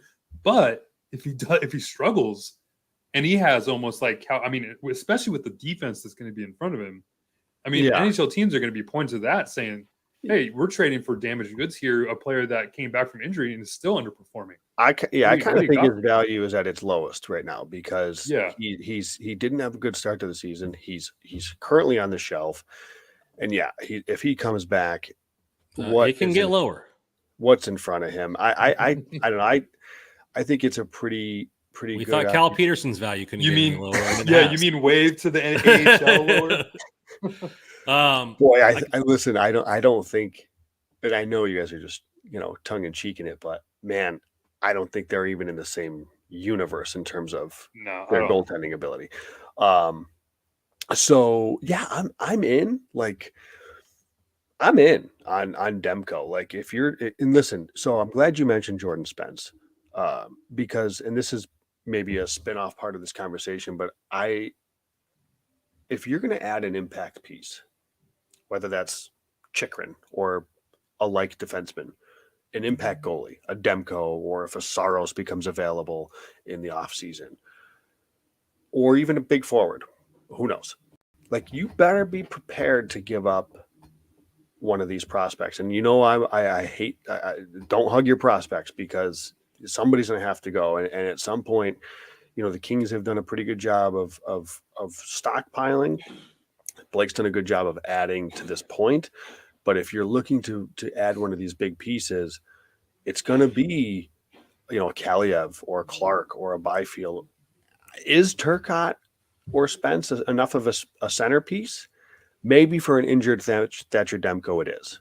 That could be. I don't know if he is for a Chychrun or a healthy impact player, but I think for some Kings fans, the idea of trading Jordan Spence for a Thatcher Demko is probably having them, making them sweat. But like, you have to be prepared to give if you're going to get. It's funny, a player we haven't even mentioned in terms of a trade piece is Helge Grans. I mean, that's another right. I was just. I mean, even myself too. I've almost just totally forgot. I think he's been really struggling for the Reign this year. He's not really producing I have the stats up right now. He's got 6 points in 32 games. It's not really the stats you want to see from a player who's considered more of an offensive type defenseman. But dude, don't hug your prospects. That's what I'll say. Hug your mother instead. We're still waiting for Rob Blake. I mean, I think the Fiala move was pretty big, but in terms of like trade capital, I don't think he had to give up as many assets as he would for or obviously for a piece like Chychrun, or would he have to for a Demko? So, and the Kings still have plenty in the cupboard to sell off. So let's see it happen at this point. So let's kind of before we get back into the Kings trade rumors, I want to tie this in with the last prospect. There's 3 teams at the bottom feeders that are in the Bedard sweepstakes. Lots of names either on the last year of their contract, not signing extensions. who is the biggest trade target or trade piece to leave the Pacific? Is it a Demko? Is it going to be Horvat? Is it a Timo Meyer or John Klingberg or I think it's Meyer. It's Timo Meyer. Yeah, I mean it's Meyer. As good as Horvat is, and if Demko goes, it's Timo Meyer. Isn't it? His qualifying offer is $10 million. Yeah. The good thing is he's going east, right? He has to go. Oh, he's going to the Devils. I mean, this is the writing's on the wall. I think I saw today that him and Siegenthaler and Heischer, they're already hanging out. Yeah. Like he's going to the Devils. I mean, get him out of the. Yeah, seriously. The best thing about this is Horvat and Horvat's going to be out and into the East. So's and that's why the Kings are like this stretch to end the season. I mean, you look at these teams are bad. The Pacific Division is bad right now. Vancouver is selling everybody. San Jose, we might not even see Meyer in a San Jose Sharks uniform again. Anaheim is terrible, and they might even sell Klingberg. As much as I want to see Klingberg stay, because I think he's terrible too. And then who else? Who am I forgetting? I'm forgetting someone else. Well, maybe it's just those three. You have Demko, you have Bozier, you have Bosser, and then it's So I mean, the Kings have plenty of games against Pacific Division teams, and I think they end the season with like 3 and 4 games against the Sharks, Canucks, and Ducks. So. These are games that the Kings have to win, and I think that's why a lot of people are still a little bearish on the Kings' playoff hopes. What do you think that package runs for Timo? I mean, it's a first round pick. It's a first round at pick. Least. It's a team's top prospect. 2 first. Who's the guy that they just drafted in the top? He's an RFA too, right? Yep. He is an RFA. I think they'll be able to do it without getting rid of Hughes. I think Hughes is untouchable for them. Jack Hughes? No, Luke. They have his brother. Oh, I was going to say. Yeah, no. Yes. Yeah, so I think they want to pair him with his brother. So I think you're looking at least at Alexander Holtz. I think he was that's who I was looking for. Fifth overall pick, I think, a couple years ago. Their first round pick this year. And then, you're going to have to add. That's going to be a huge package. And then you're dropping the Brinks truck on him. Erik Karlsson, do you think he gets moved? Man, I don't know. They said they're only willing to accept 15%, but that's usually if you're negotiating. Oh yeah, we're willing to pay 15%. That probably goes up to what 25% or so. If a deal actually gets done, 30%. It's just that talk about a guy that's got to be so freaking hard to move in this. If somebody's able to pull off an Erik Karlsson move, I don't ever want to hear teams bitch about I can't make a move because of cap space, because that contract sucks. And so I don't want to hear it. If somebody's able to pull this off, I just don't know how they make that happen, because it's I don't know. If Nav coming in, San Jose has to keep 50% of that. Yeah. If I'm a team that's asking for him, If Mike Greer, the GM of the Sharks, pulls off this trade without eating at least half of this deal, he's got to eat. Give him the GM of the Year award. It's probably one of the worst contracts in the NHL. And I mean, if for teams I think what was the story that originally came out earlier this season, that he was asking for 3 first-round picks? It's just insane, especially if they don't eat money. I mean, 4 more years after this, $11 million a year, and this is his first good year in 3 years, and all he's doing is scoring. The team's not good, but he's been great. I will say that's the thing, is he's really good this year. He's having a good year. He's having a great year, and this is the fun Erik Karlsson. It's great to see him back. The one team I can see him go to and has the space for it is Buffalo. I think if you can have. They have the prospects, they have the cap space, they have the money. So, I mean, if you're listening to this and not watching it live, you just saw Joe's soul leave his body. Well, they could use a right shot D, but with power and with Dahlin, the need isn't there for this type of defenseman. And I don't know, though they have the space, I don't think that they need this guy at that money, because even half is still $5.5 million freaking dollars, $6 million, whatever it is. I don't know that they need, because he heading into his mid 30s here and into his late 30s. You're right, the space is there, but I don't know that style of player is the need for them. They already play a style where it's high event. If anything, I think they need somebody that can, who, I mean, just spitballing it, for a fit for Buffalo is Matt Roy type, right? That type of stabilizing defenseman that can watch Owen Power and Rasmus Dahlin play their rover positions. Okay, and so Roy for Power straight up. Let's do it. Let's get it done, Mike. So I don't hate the thought. I just don't know that it's truly a fit for them. But I mean, that's the reason why I can see Carlson, is because he plays that type of maybe they just say rover hybrid. You watch them play; their defensemen are in front of the net like more than they are at the blue line. Mm-hmm. I mean, and you're talking about a player that you probably want to have. I mean, if you can have Dahlin and then Carlson right behind him, I mean, if you can continue what he's doing right now, that's dangerous. That's a dangerous team. They already have a pretty good forward group, so they're on the. They have the prospects, for sure. Carter threw this out in the beginning of the podcast. I started for you, big guy, but I've been seeing people wanting Talbot and Varlamov. You talked about Demko, so let's get back to the trade rumors for the Kings. The goalies before we get into other positions. What are you guys thinking about these two? Right, obviously Ottawa was following around the Kings like puppy dogs, and Varlamov is second fiddle over there. The Islanders have no prospects whatsoever. The Kings have plenty of them, so whoever they send him would be their number one prospect at this point. So, what do you guys think about either of these two names? And he says acquiring an aging goalie just a stopgap, but the Kings are trying to win this season, so they might not be too upset about that. What do you guys think about these two names? So I ran a poll a couple of days, or yesterday, I believe. What is the Kings' biggest trade deadline need? It was a left shot defenseman or a goalie, and goalie. It was actually a lot closer than I think people thought it would be. I believe last time I checked, it's 53% on goalie, so 47% on defenseman. So I think more people thought it would be more leaning toward the goalie side. But I mean, if I had to choose, I'd pick defenseman, because if you're looking for a trade for a goalie, it's more than likely going to be a rental. I don't see the Kings going all in for a long-term signed goalie right now, like a Demko or a Saros. So if you're going to acquire a goalie like Talbot or Varlamov, or I've heard people mention James Reimer. I'm thinking, does that move the needle enough to make this a real Stanley Cup contender than what they're getting out of Copley? I mean, it's an upgrade. Sure, I can buy that.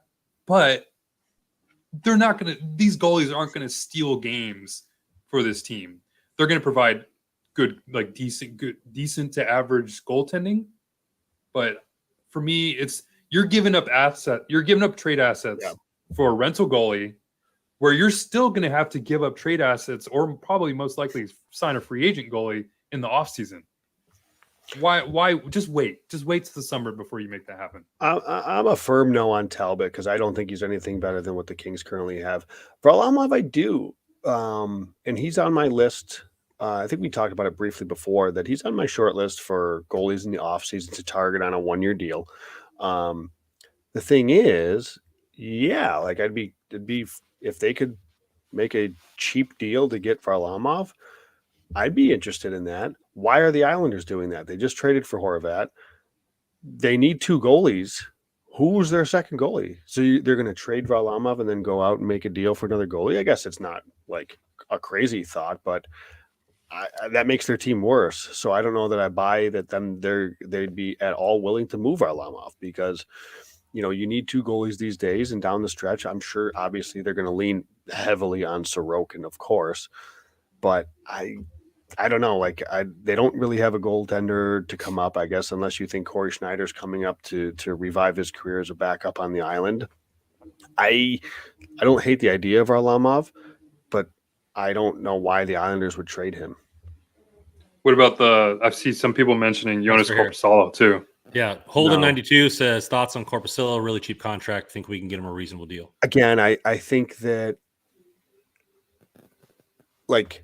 if I'm looking for something, this is why I'm really skeptical on there's that there's a fit here for the end of the season. Like, would it be crazy to think that Phoenix Copley plays at the same level or comparable to Varlamov or almost any goalie not named Sorokin, Shesterkin, Vasilevsky, you know, the elites.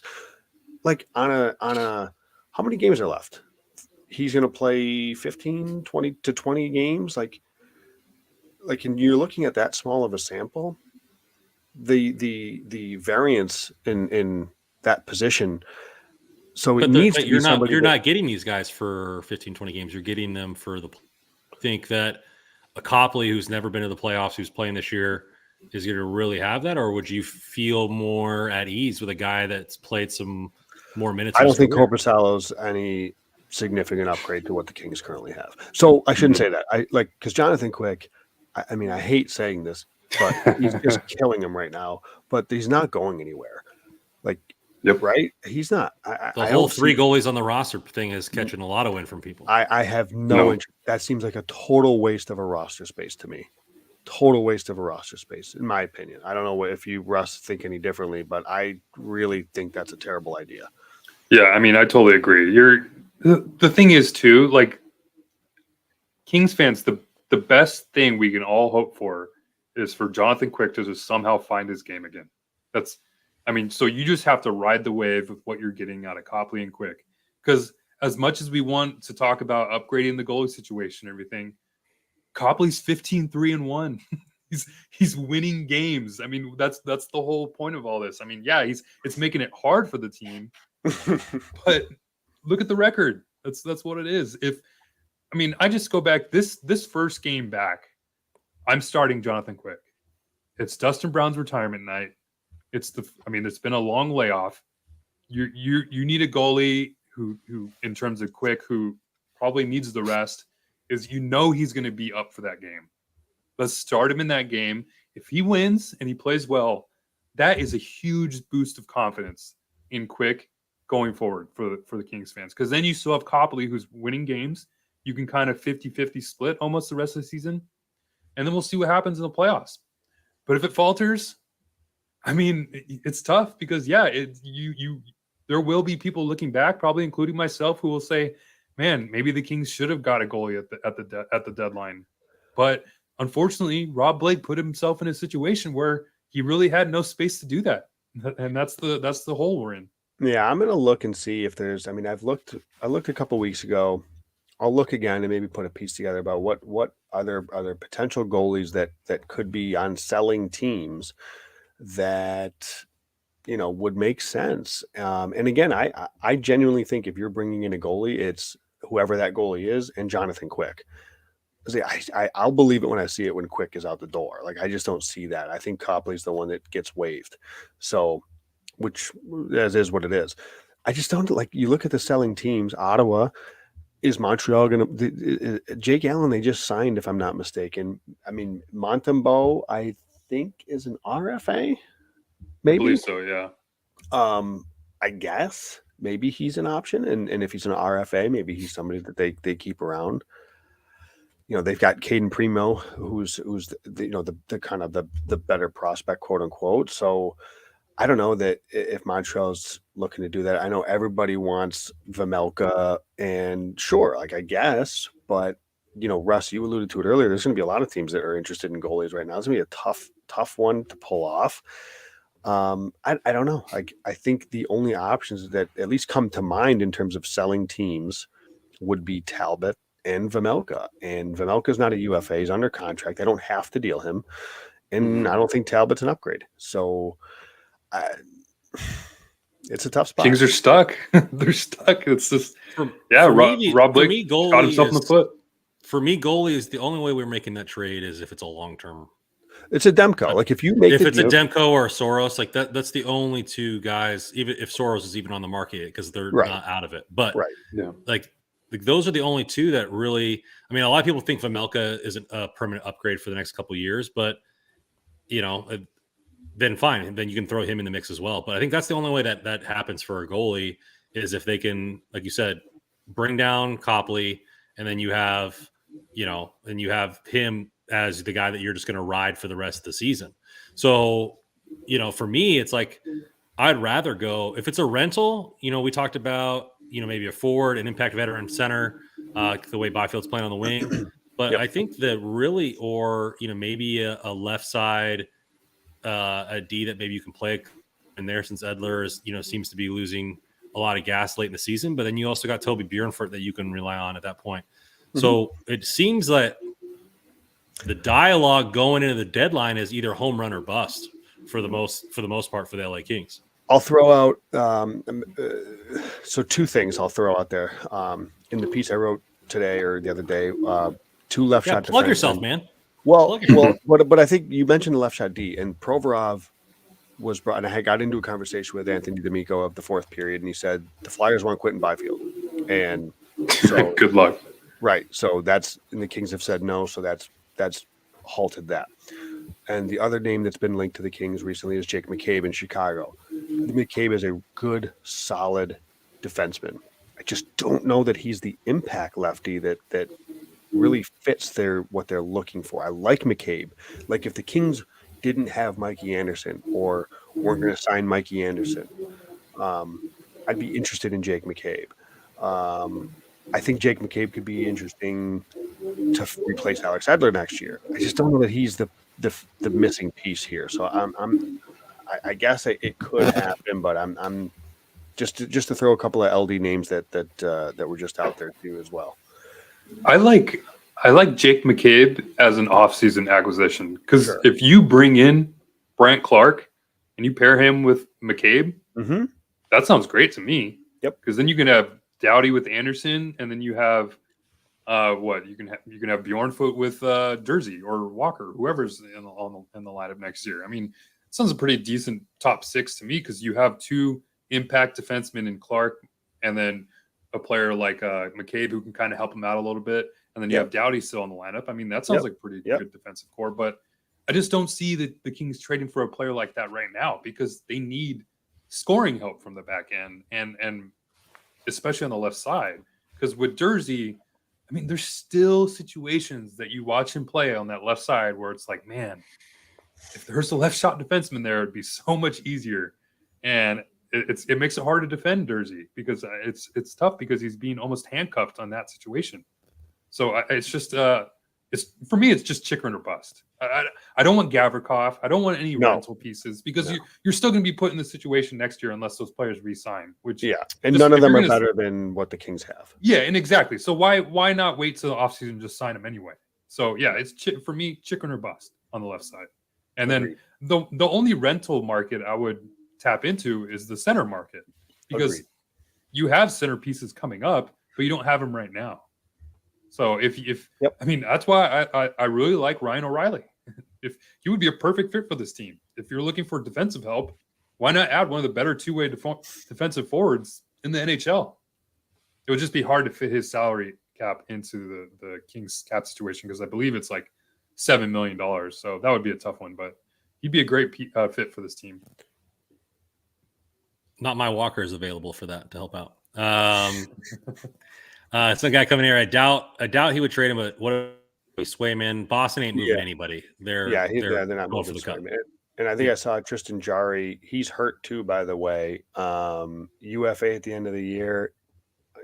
I don't see Pittsburgh not re-signing him though because Casey DeSmith hasn't been very good, and I don't think they have anybody in the pipeline. So I kind of think Jarry's probably staying in Pittsburgh.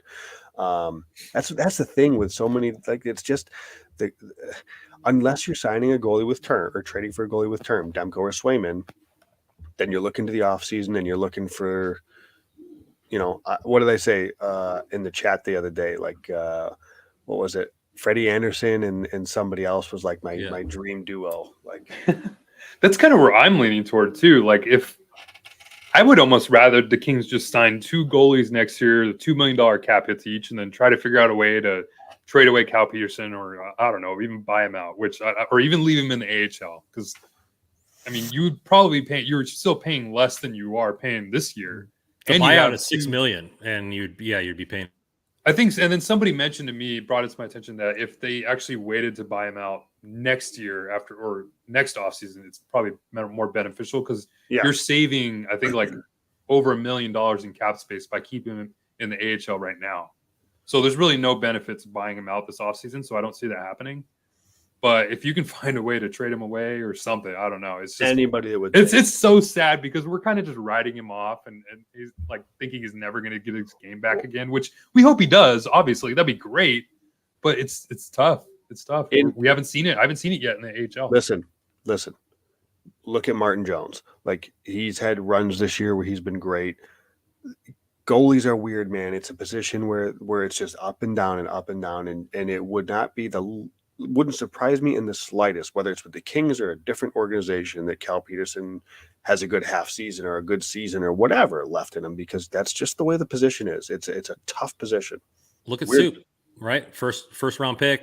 Yeah. Couldn't find it in Dallas, came to the Kings, found it, went to the Maple Leafs, got an all-star nod, and then he can't play a lick in Edmonton.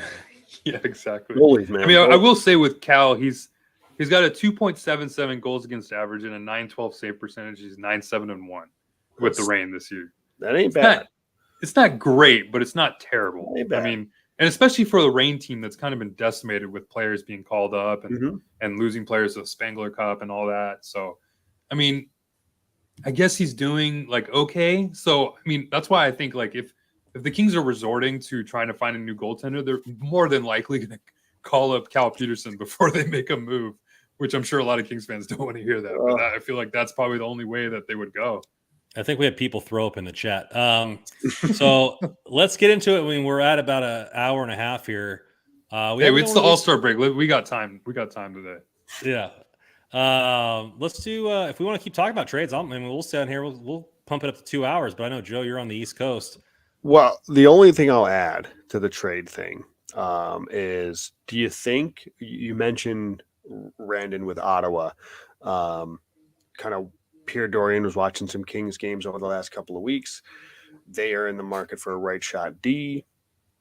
Do you think there's any smoke there? Do you think a Matt Roy or Sean Walker is out the way out? Maybe a Sean Dursey? Do you think there's a something there? And if so, who? And are you good? Would you be good with trading like a Matt Roy? I know he's a lot of people, for rightfully so, are big fans of his.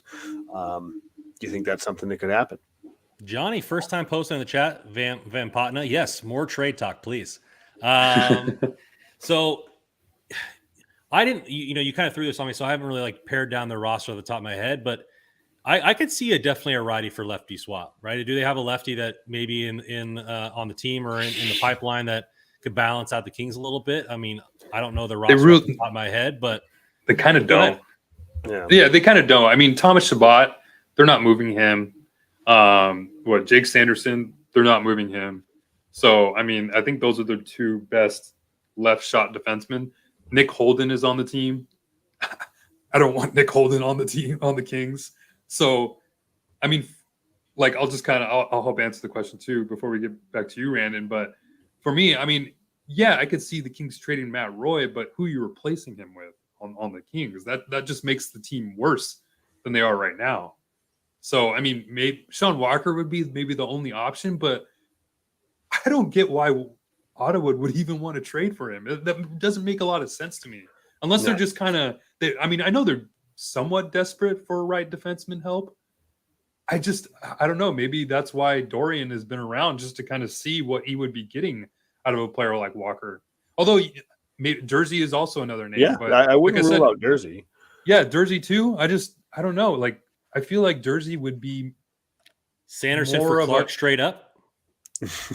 Oh no, we don't. No, I don't think that's happening. Not in my lifetime. No.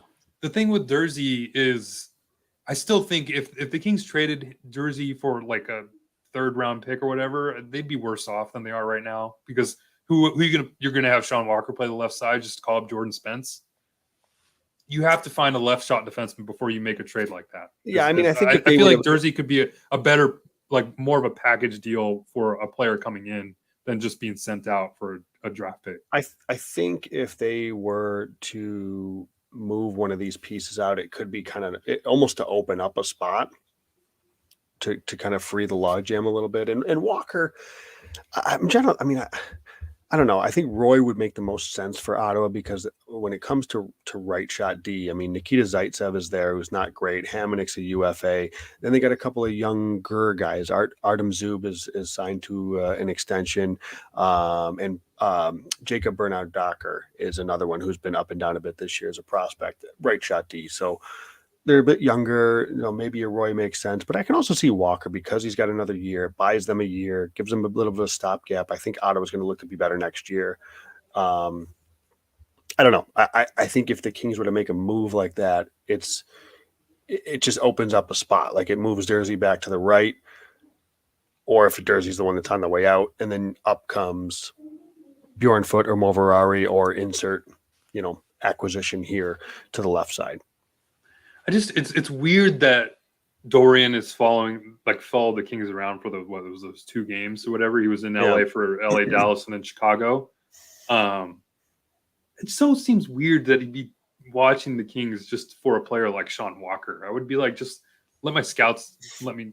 That's why it's like in the back of my head, I wonder if there's something bigger going on here. Like if there's some big deal being talked about between Ottawa and LA where, I mean, it wouldn't be surprised. It wouldn't surprise me. Rob Blake is the Kings with the way the rumors are. No one saw Phil Deneau coming. Mm-hmm. No one saw Victor Arvidsson coming. I say this all the time. The Kings are so quiet with their trade rumors. Yep. I mean, would it surprise you if there's some huge package being put together for a player like Josh Norris or something crazy like that? I don't know. It's just, you could have that in the back of my mind too. I don't that's why I don't see the Kings just trading a player like Jersey, who's got a really cheap cap hit. He's $1.7 million next year, and he's an RFA. Yep. That's huge value. And Sean Walker for just a draft pick. I feel like there's something bigger there. That's all. Do you think they have right now? I'm looking at their cap space. They have a little over 4.2 million.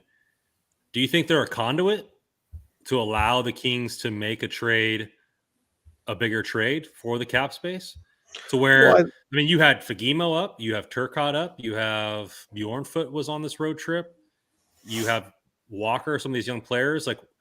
Could the Kings send Walker to Ottawa, maybe with a pick or whatever, and Ottawa takes some of this cap hit for a player that they're trying to bring in? I don't know if that would work or not, but could they be a conduit and be more looking at some of the prospects that we brought up, like a Fagemo, rather than a big player that helps the NHL club at this moment? I would say that'd be probably on the table. The only reason I am suggesting the right D is I know that they're looking for right D because of their roster construction, but also because their Senators writers and beat writers had said as much, that he's in LA. LA is stocked with right D. A plus B equals C.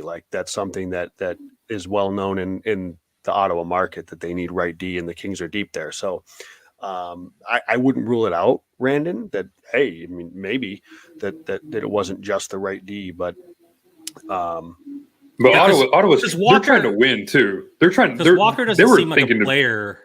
Sorry, Walker doesn't seem like a player that Arizona's going to want for Chychrun, right?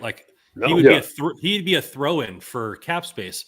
So Nav, a 3-team trade. Does Ottawa take the player that can help them now? Arizona doesn't get a player they don't want. They get some sort of prospect to help in this whole situation. So you say maybe a Walker and a third goes to Ottawa, and then Chychrun goes to LA, and then Arizona gets the bigger portion of this deal. So I think they could be helping with cap space, and maybe something to help with this kind of a bigger trade that helps the cap space, because without moving out Iafallo or somewhere, Chychrun doesn't fit. So you have to, something has to go out, and those kind of players, Arizona's still trying to tank. So getting a player like Walker that's going to help them win isn't going to be beneficial to them. So maybe Ottawa is just a 3-team partner that they're looking at this moment. It's a possibility. I mean, so let's say hypothetically Ottawa looking desperate for a right shot defenseman, you flip Jersey to them, they're more than happy to take Jersey and his cheap contract, who's been a really good player in his first 2 seasons in the NHL, pay Arizona whatever, The Kings probably have to pay Arizona, and then Chikrin comes to LA. Like I can see that kind of 3-wheel motion kind of going there, because Senators get what they want, the Kings get what they want, and everybody's happy. I mean, that's why I just, like, I'm with you. Like Sean Walker to Ottawa just doesn't make that much sense to me over what they have in Zaitsev and Zub. I don't know. That just doesn't scream upgrade where Pierre Dorian's following the Kings around to watch that happen. It didn't really make sense to me. And let's be honest, like sometimes these GMs just happen to be in certain places. So like the rumor mill goes nuts, and maybe there is something there though, because the Kings don't play Ottawa. I mean, yeah, there's a reason behind all of that. I did hear too, like they said that there were rumors that he was in Chicago. Someone said that that wasn't even true. So I don't know if he eventually did, but the fact that he was listed to be there does say a lot. So I mean, we're gonna wake up tomorrow morning and Josh Norris is gonna be a King or something like that. So it's gonna be. I would have loved it, but he got hurt. I think he's done for the year. Yeah, because I'm a Josh Norris guy, and talk about a guy that could fill a 3C role, get creative in a deal, and lengthen this roster for the playoffs. He'd have been great. Hey, let's get crazy. Why not? I mean, Quentin Byfield's a first line left winger now. We need a center. let's get wild. Why not? Yeah. And maybe he was there for Chicago as well, or something like that, Dallas, or some players, or Dallas. But yeah, I mean it's interesting there. I think we talked about it on the last show that a lot of these teams with open cap space that want picks for this draft that are rebuilding or like on not ready contenders, kind of in that like gray area that have cap space. Like why not? Like why not go out there and offer your cap space for picks at this point, right? Like it makes 100%. It makes no sense not to. Yes, exactly. What was the David Savard trade a couple years ago from where was he at? Columbus, I believe. Yeah. Columbus. He went from Columbus to Tampa Bay, and Detroit ate most of his contract just to get a second round pick out of it. So they pretty much they used their cap space. They weaponized their cap space in order to get a second round pick. Yeah. If I'm Arizona, Buffalo, or any of these teams, Anaheim too, I mean, I'm saying, hey guys, if you guys need cap space, give me a call. We'll just take a second round pick for it. No big deal. Arizona 100%. Could probably get a first round pick just for eating a quarter of Erik Karlsson's contract. Exactly. That's if I'm San Jose and trying to facilitate a deal for Erik Karlsson, Arizona is probably one of the first teams I'm calling to say, hey, we're on the phone with Vegas or whoever, Tampa Bay, I don't know, whatever, but they can't afford Karlsson. Can you take half of his deal? Sure, why not? We're in need of it. We're playing in a college arena. We'll take whatever we can get at this point. Who cares? Like, I think they're still paying Pavel Datsyuk and Marian Hossa, like whatever. Like, you know who they're paying. You know who they're paying. Is it Pronger? Are they still paying Pronger? No. I was looking too. They're paying Andrew Ladd. Okay, long-time Arizona Coyote great. And he's playing though, actually, isn't he? He's on LTIR. Okay. And Brian Little, former Winnipeg. Exactly. He found his way to Arizona. Yeah, if there's a way to make that happen, Arizona's they're the broker team of the century for sure. Thank you for plugging us there, Shankmaster. Yes, Hockey Royalty will be doing a live stream on the trade deadline day. I probably will be at work, but the two guys on above me here on the YouTube will be bringing all the action to you live. So keep an eye out for that. Get your coffee ready, get your popcorn ready, or whatever you use. You've heard of TSN Draft to Trade Center. Wait till you see Hockey Royalty Trade Center. It was CENTER, not TRE. Yeah, we're bringing the American version. So it's gonna be fun. We're excited. What about the Swede Brandstrom? He's a left-right on the center. Yeah, I mean, I like him, but again, not the impact that the Kings are looking for right now. He'd be a good guy to add into the depth, but I don't know why Ottawa would deal him either. Right? He's 21. He's an RFA, cheap contract. Like I think he's probably someone they want to hang on to. I would imagine. If you're bringing in a defenseman, it needs to be, or if the Kings are trading for a defenseman, it needs to be a player who's ready to step in and play 22 plus minutes a night. Yeah, That's all. That's what you got to think about. We don't need to be bringing in another project development defenseman. Yep. That's not where the Kings are at, and they're at this point right now. Top four left. No Shabbat. Exactly. I mean, I'd love Thomas Shabbat. Yeah, me too. I'm a huge fan of him. Yeah. I mean, but there's no way they're getting rid of him. So I think what it comes down to for the Kings, like I said, I mean, we're all in agreement here, but who knows? Because it could be a 7th round Troy Stetcher type plug that they're using for depth, right? Yeah. But you're looking at this year feels like a home run type year, and I don't know if it's just the fact that we want it, especially as content creators, to be able to talk about it. I mean, we have been talking about Chychrun for as long as this podcast has been around, pretty much. So it's just something there. But I mean, a big trade seems imminent. Like they've been making like these 1 or 2 like deals a year, and you had Arvidsson, and you had bringing in Danault, and now you're Fiala, and now it's like they seem to be kind of slowly putting this jigsaw together to where it seems like they need to go for a home run, and maybe they will think that Byfield's a wing to go forward and they'll get some center help. But I think it's going to be home run or bust here for the Kings, barring any injuries. I can't see a scenario where this could be like they eat, quote unquote, like heavy quotes on easiest path through the Western Conference. It is wide open right now. Colorado is still banged up. Okay, and yes, I assume they get healthy and they're going to be really good again. Fine. Edmonton is none of these teams are head and shoulders better than anybody in this conference. So, Vegas could miss the playoffs now. Right, Stone is a huge loss. Huge. Vegas could easily miss the playoffs. It is wide open, and I think that's as much of a reason as any to be aggressive. Now, within reason, I guess, because like the Kings, again, I don't consider them cup contenders, and I think whoever comes out of the West is going to have a world of hurt coming from the Eastern Conference, probably. But like, if you can get there, and I think the Kings are. But the thing is who else is saying this exact same thing? Minnesota, Dallas, Seattle, Calgary, Edmonton, all these teams.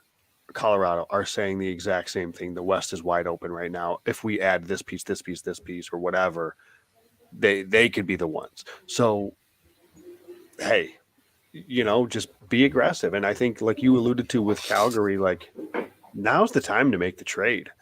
Maybe don't wait for the deadline, because look how tight this is, and you want to give yourself the longest runway to give it a shot here. And I think if you're a team that can make a move now, I mean, listen, the Islanders pulled the trigger now. Like, they may be 6 points back, but there's still a few months left in this season. So that's not insurmountable, and if you're a team, I try to be aggressive and make it now if you can.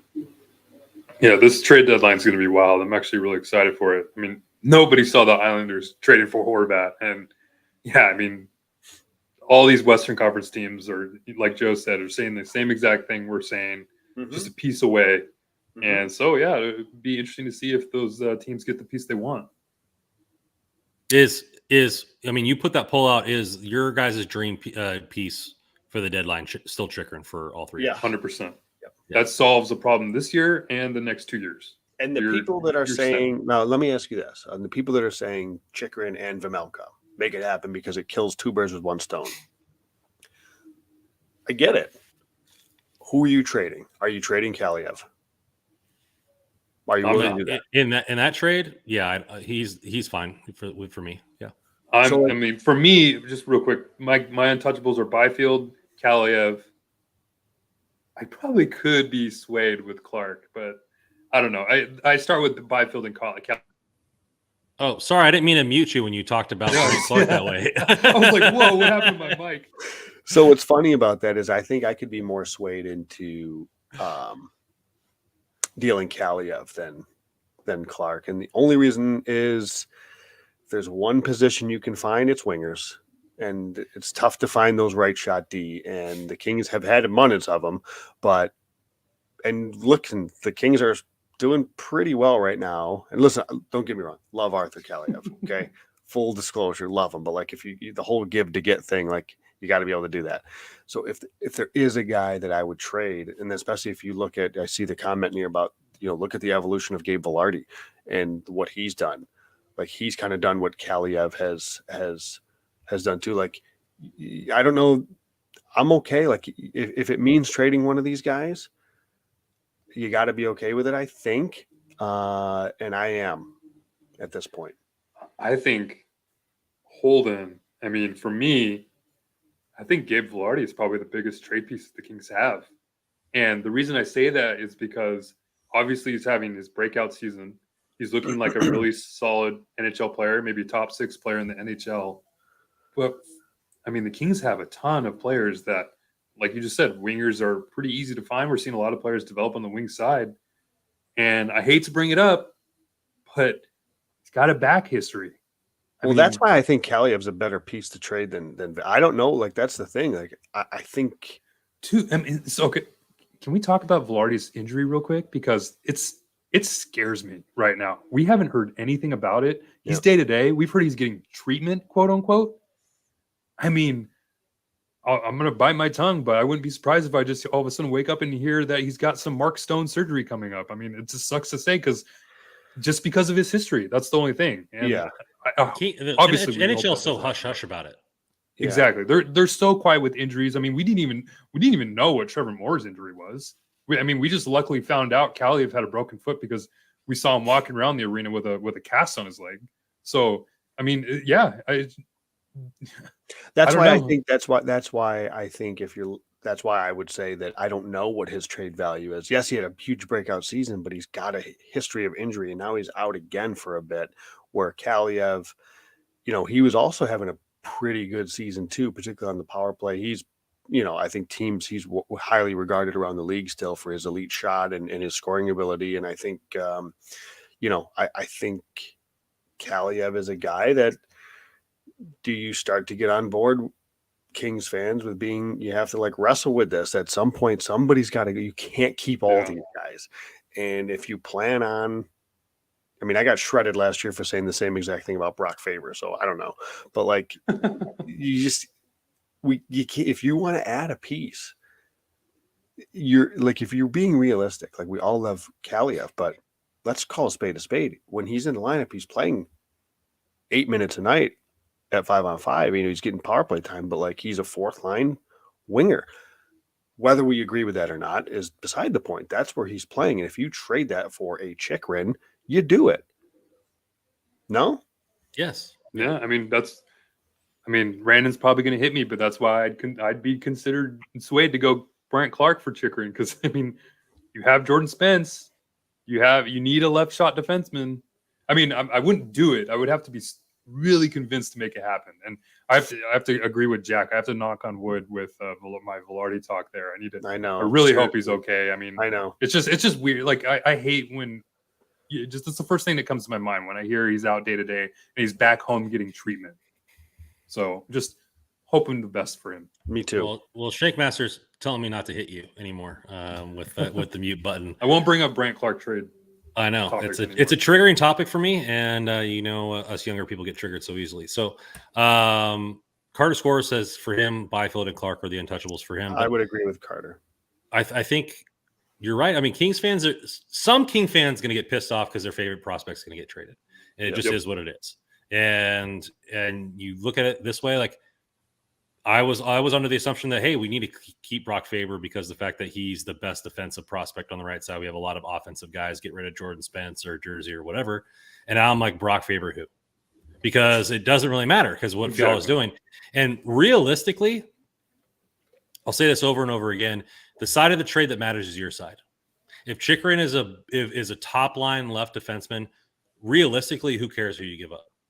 Outside of a couple untouchables, like there's prospects that are a dime a dozen. The amount of wingers on this team, you have Chromiak who's lighting it up, Fagimo, Francisco Pinelli is on pace for 50 goals in the O, right? Like you have all these guys, yada, yada, yada. Like, okay, yeah, Kaliev, thank you for your time. See you later. Velarde, thank you for your time. See you later. Like you look at, I think the only 2 potential generational talents on this team are Clark and Byfield. So you keep onto those, but otherwise, like Chychrun is going to benefit your side. I hope Brock Faber has a good career, just for the kid's sake, right? Sure. You don't wish anything bad, but we got the better of that trade so far. And ultimately, like people say, if you get the best piece in the trade, you won the trade.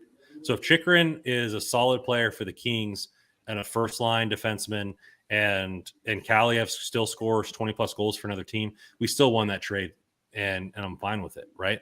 The only way that you're pissed off is Kaliev dominates and Chychrun falls apart, right? But other than that, like Chychrun seems like he's going to be a solid player. You're going to have to give up somebody to get him.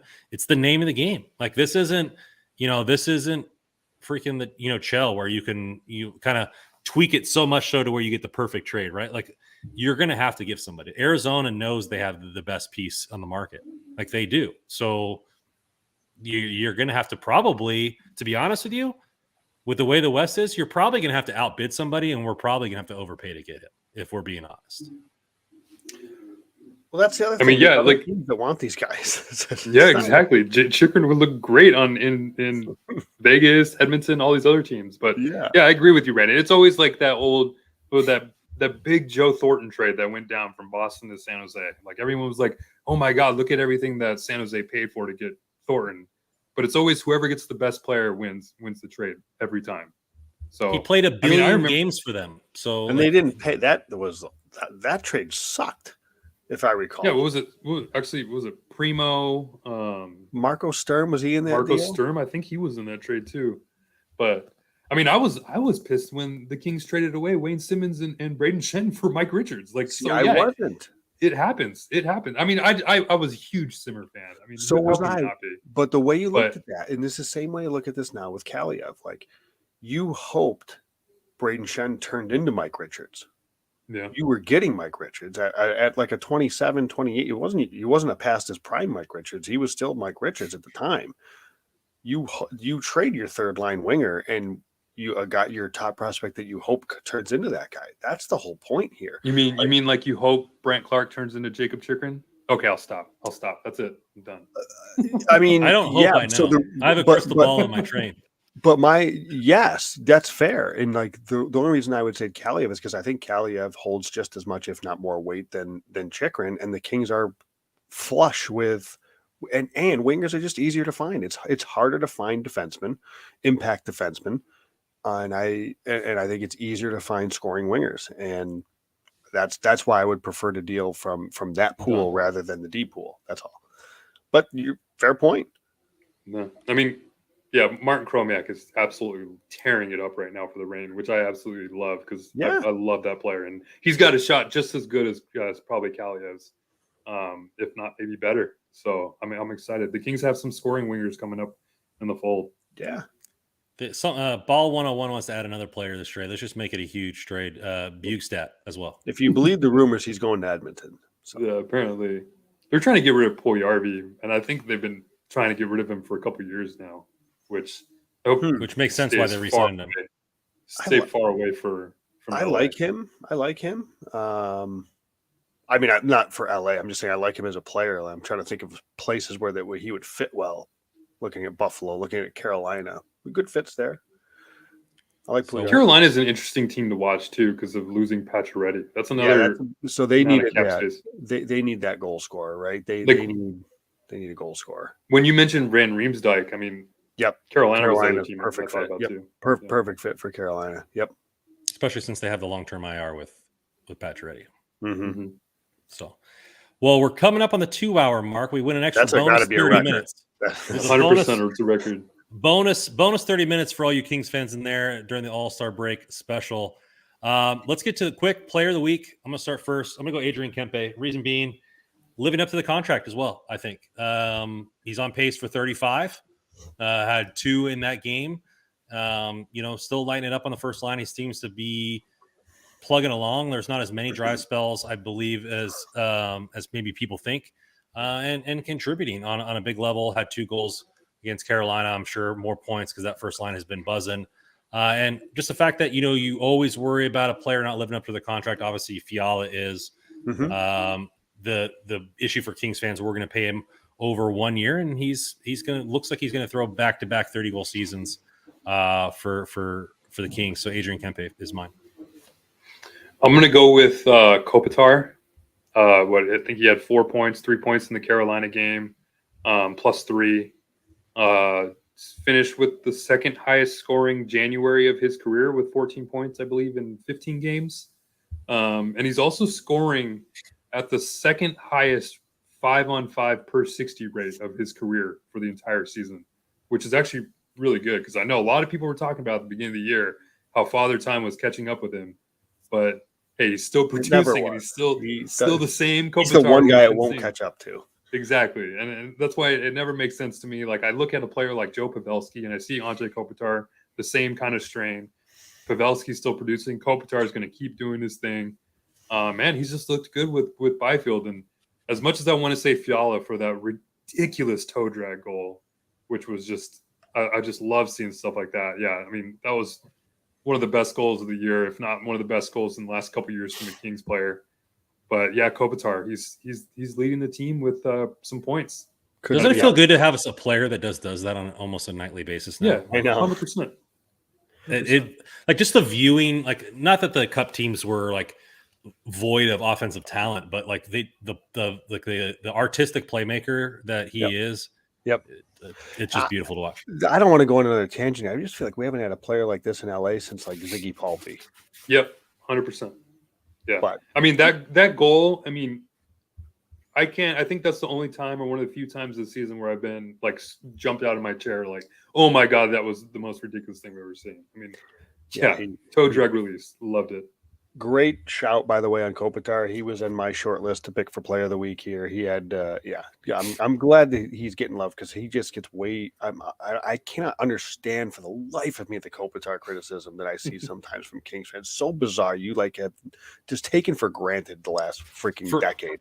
Anyway, for me though, the criticism is not about his play. It comes from a roster standpoint configuration to where I don't think we have an heir apparent yet. Like Byfield hasn't arisen. Dano, I don't think is a 1C. And if he does fall apart when his team is trying to contend, like there's no plan B right now. But that's not his problem. That's not his fault. No, that's not my criticism on his game. That's just my only thing about the situation of the Kings and how it involves. Yeah. I feel like I see. Oh, he's slow. He's this. I'm not here for it. Go away. Go away. I wrote an article about Kopitar at the beginning of the year, and everyone was talking about how his scoring rate was the lowest of his career, and everyone said, "Oh, it's Father Time's catching up with him." Blah blah blah. He's getting old. That's clearly not the case. He's just still really good. Still the best forward the Kings have, I feel like, right now. Two-way.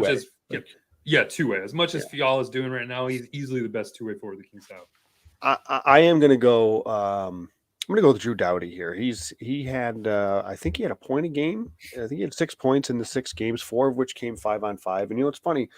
I think we had talked early in the season when I was doing shot contributions, and Doughty had like none. It had like nothing in terms of 5-on-5 points. It was really bizarre because he was generating some shots and shot assists at 5-on-5, but the points weren't coming. And it's like, it's got to come at some point. And lo and behold, it has come. His offensive game has really come. His production's come. What a season he's having here again. After a couple of down years, he's put a couple of really good ones back to back. The offensive production maybe is down a bit, but I'll say I don't know. He and Mikey Anderson are one of the best defensive pairs in the National Hockey League this year. And I don't have the stats in front of me offhand, but I know looking at Money Puck not that long ago, they were in the top 5, top 10 for sure, maybe even top 5 of, I think, expected goals against in the NHL as far as a defensive pair at 5-on-5. So they are doing excellent work. So Drew Doughty, again, talking about Father Time and Andrei Kopitar, Drew Doughty's right there too. He's really revived his career after a couple of down years, and it's at both ends of the ice. Like the offensive production is coming, but the defensive game has been there all season. And him and Mike Anderson have been such a good pair. Yeah, Mikey. I love what I'm seeing from Mikey. He's give him the captaincy once Kopitar is gone. He's going to be such a good player. What an underrated draft pick too. Another full summer of how much will he get paid, right? So after another he's going to get paid. That's for sure. Well, thank you guys for coming in and staying around for the bonus 30 minutes there. Appreciate you guys. As always, hockeyroyalty.com. You can find our articles at hockeyroyalty.com. You can follow us at hockey_royalty, at Rando Commando 24, and Control Russell at JW Paterino. DraftKings code THPN if you want to throw down some bets. Hey, they're giving you some free bets with the NBA, man. Throw around some money this weekend. You guys, we are doing an NHL trade deadline show, so live, be there for that. We might throw in another live show for the games later in this month if we can figure it out. So I know you guys are digging those. We're going to keep throwing them your way. And we're going to be doing another one of these shows. Also, little pump here. Our resident rain expert, Kyle, bought himself a mic, so we might be doing some more rain news coming up for the second half of the season. Love it. Having him come on. We're just going to keep pumping you guys full of the black and white there, and keeping you guys going with all LA Kings hockey. So really appreciate you guys in the chat. Thank you guys for coming on. We enjoy your guys' comments and hanging out with us. Joe, Russell, thank you as always, man. You guys make this a fun thing. Really appreciate you guys. And as always, on this podcast, go Kings, go.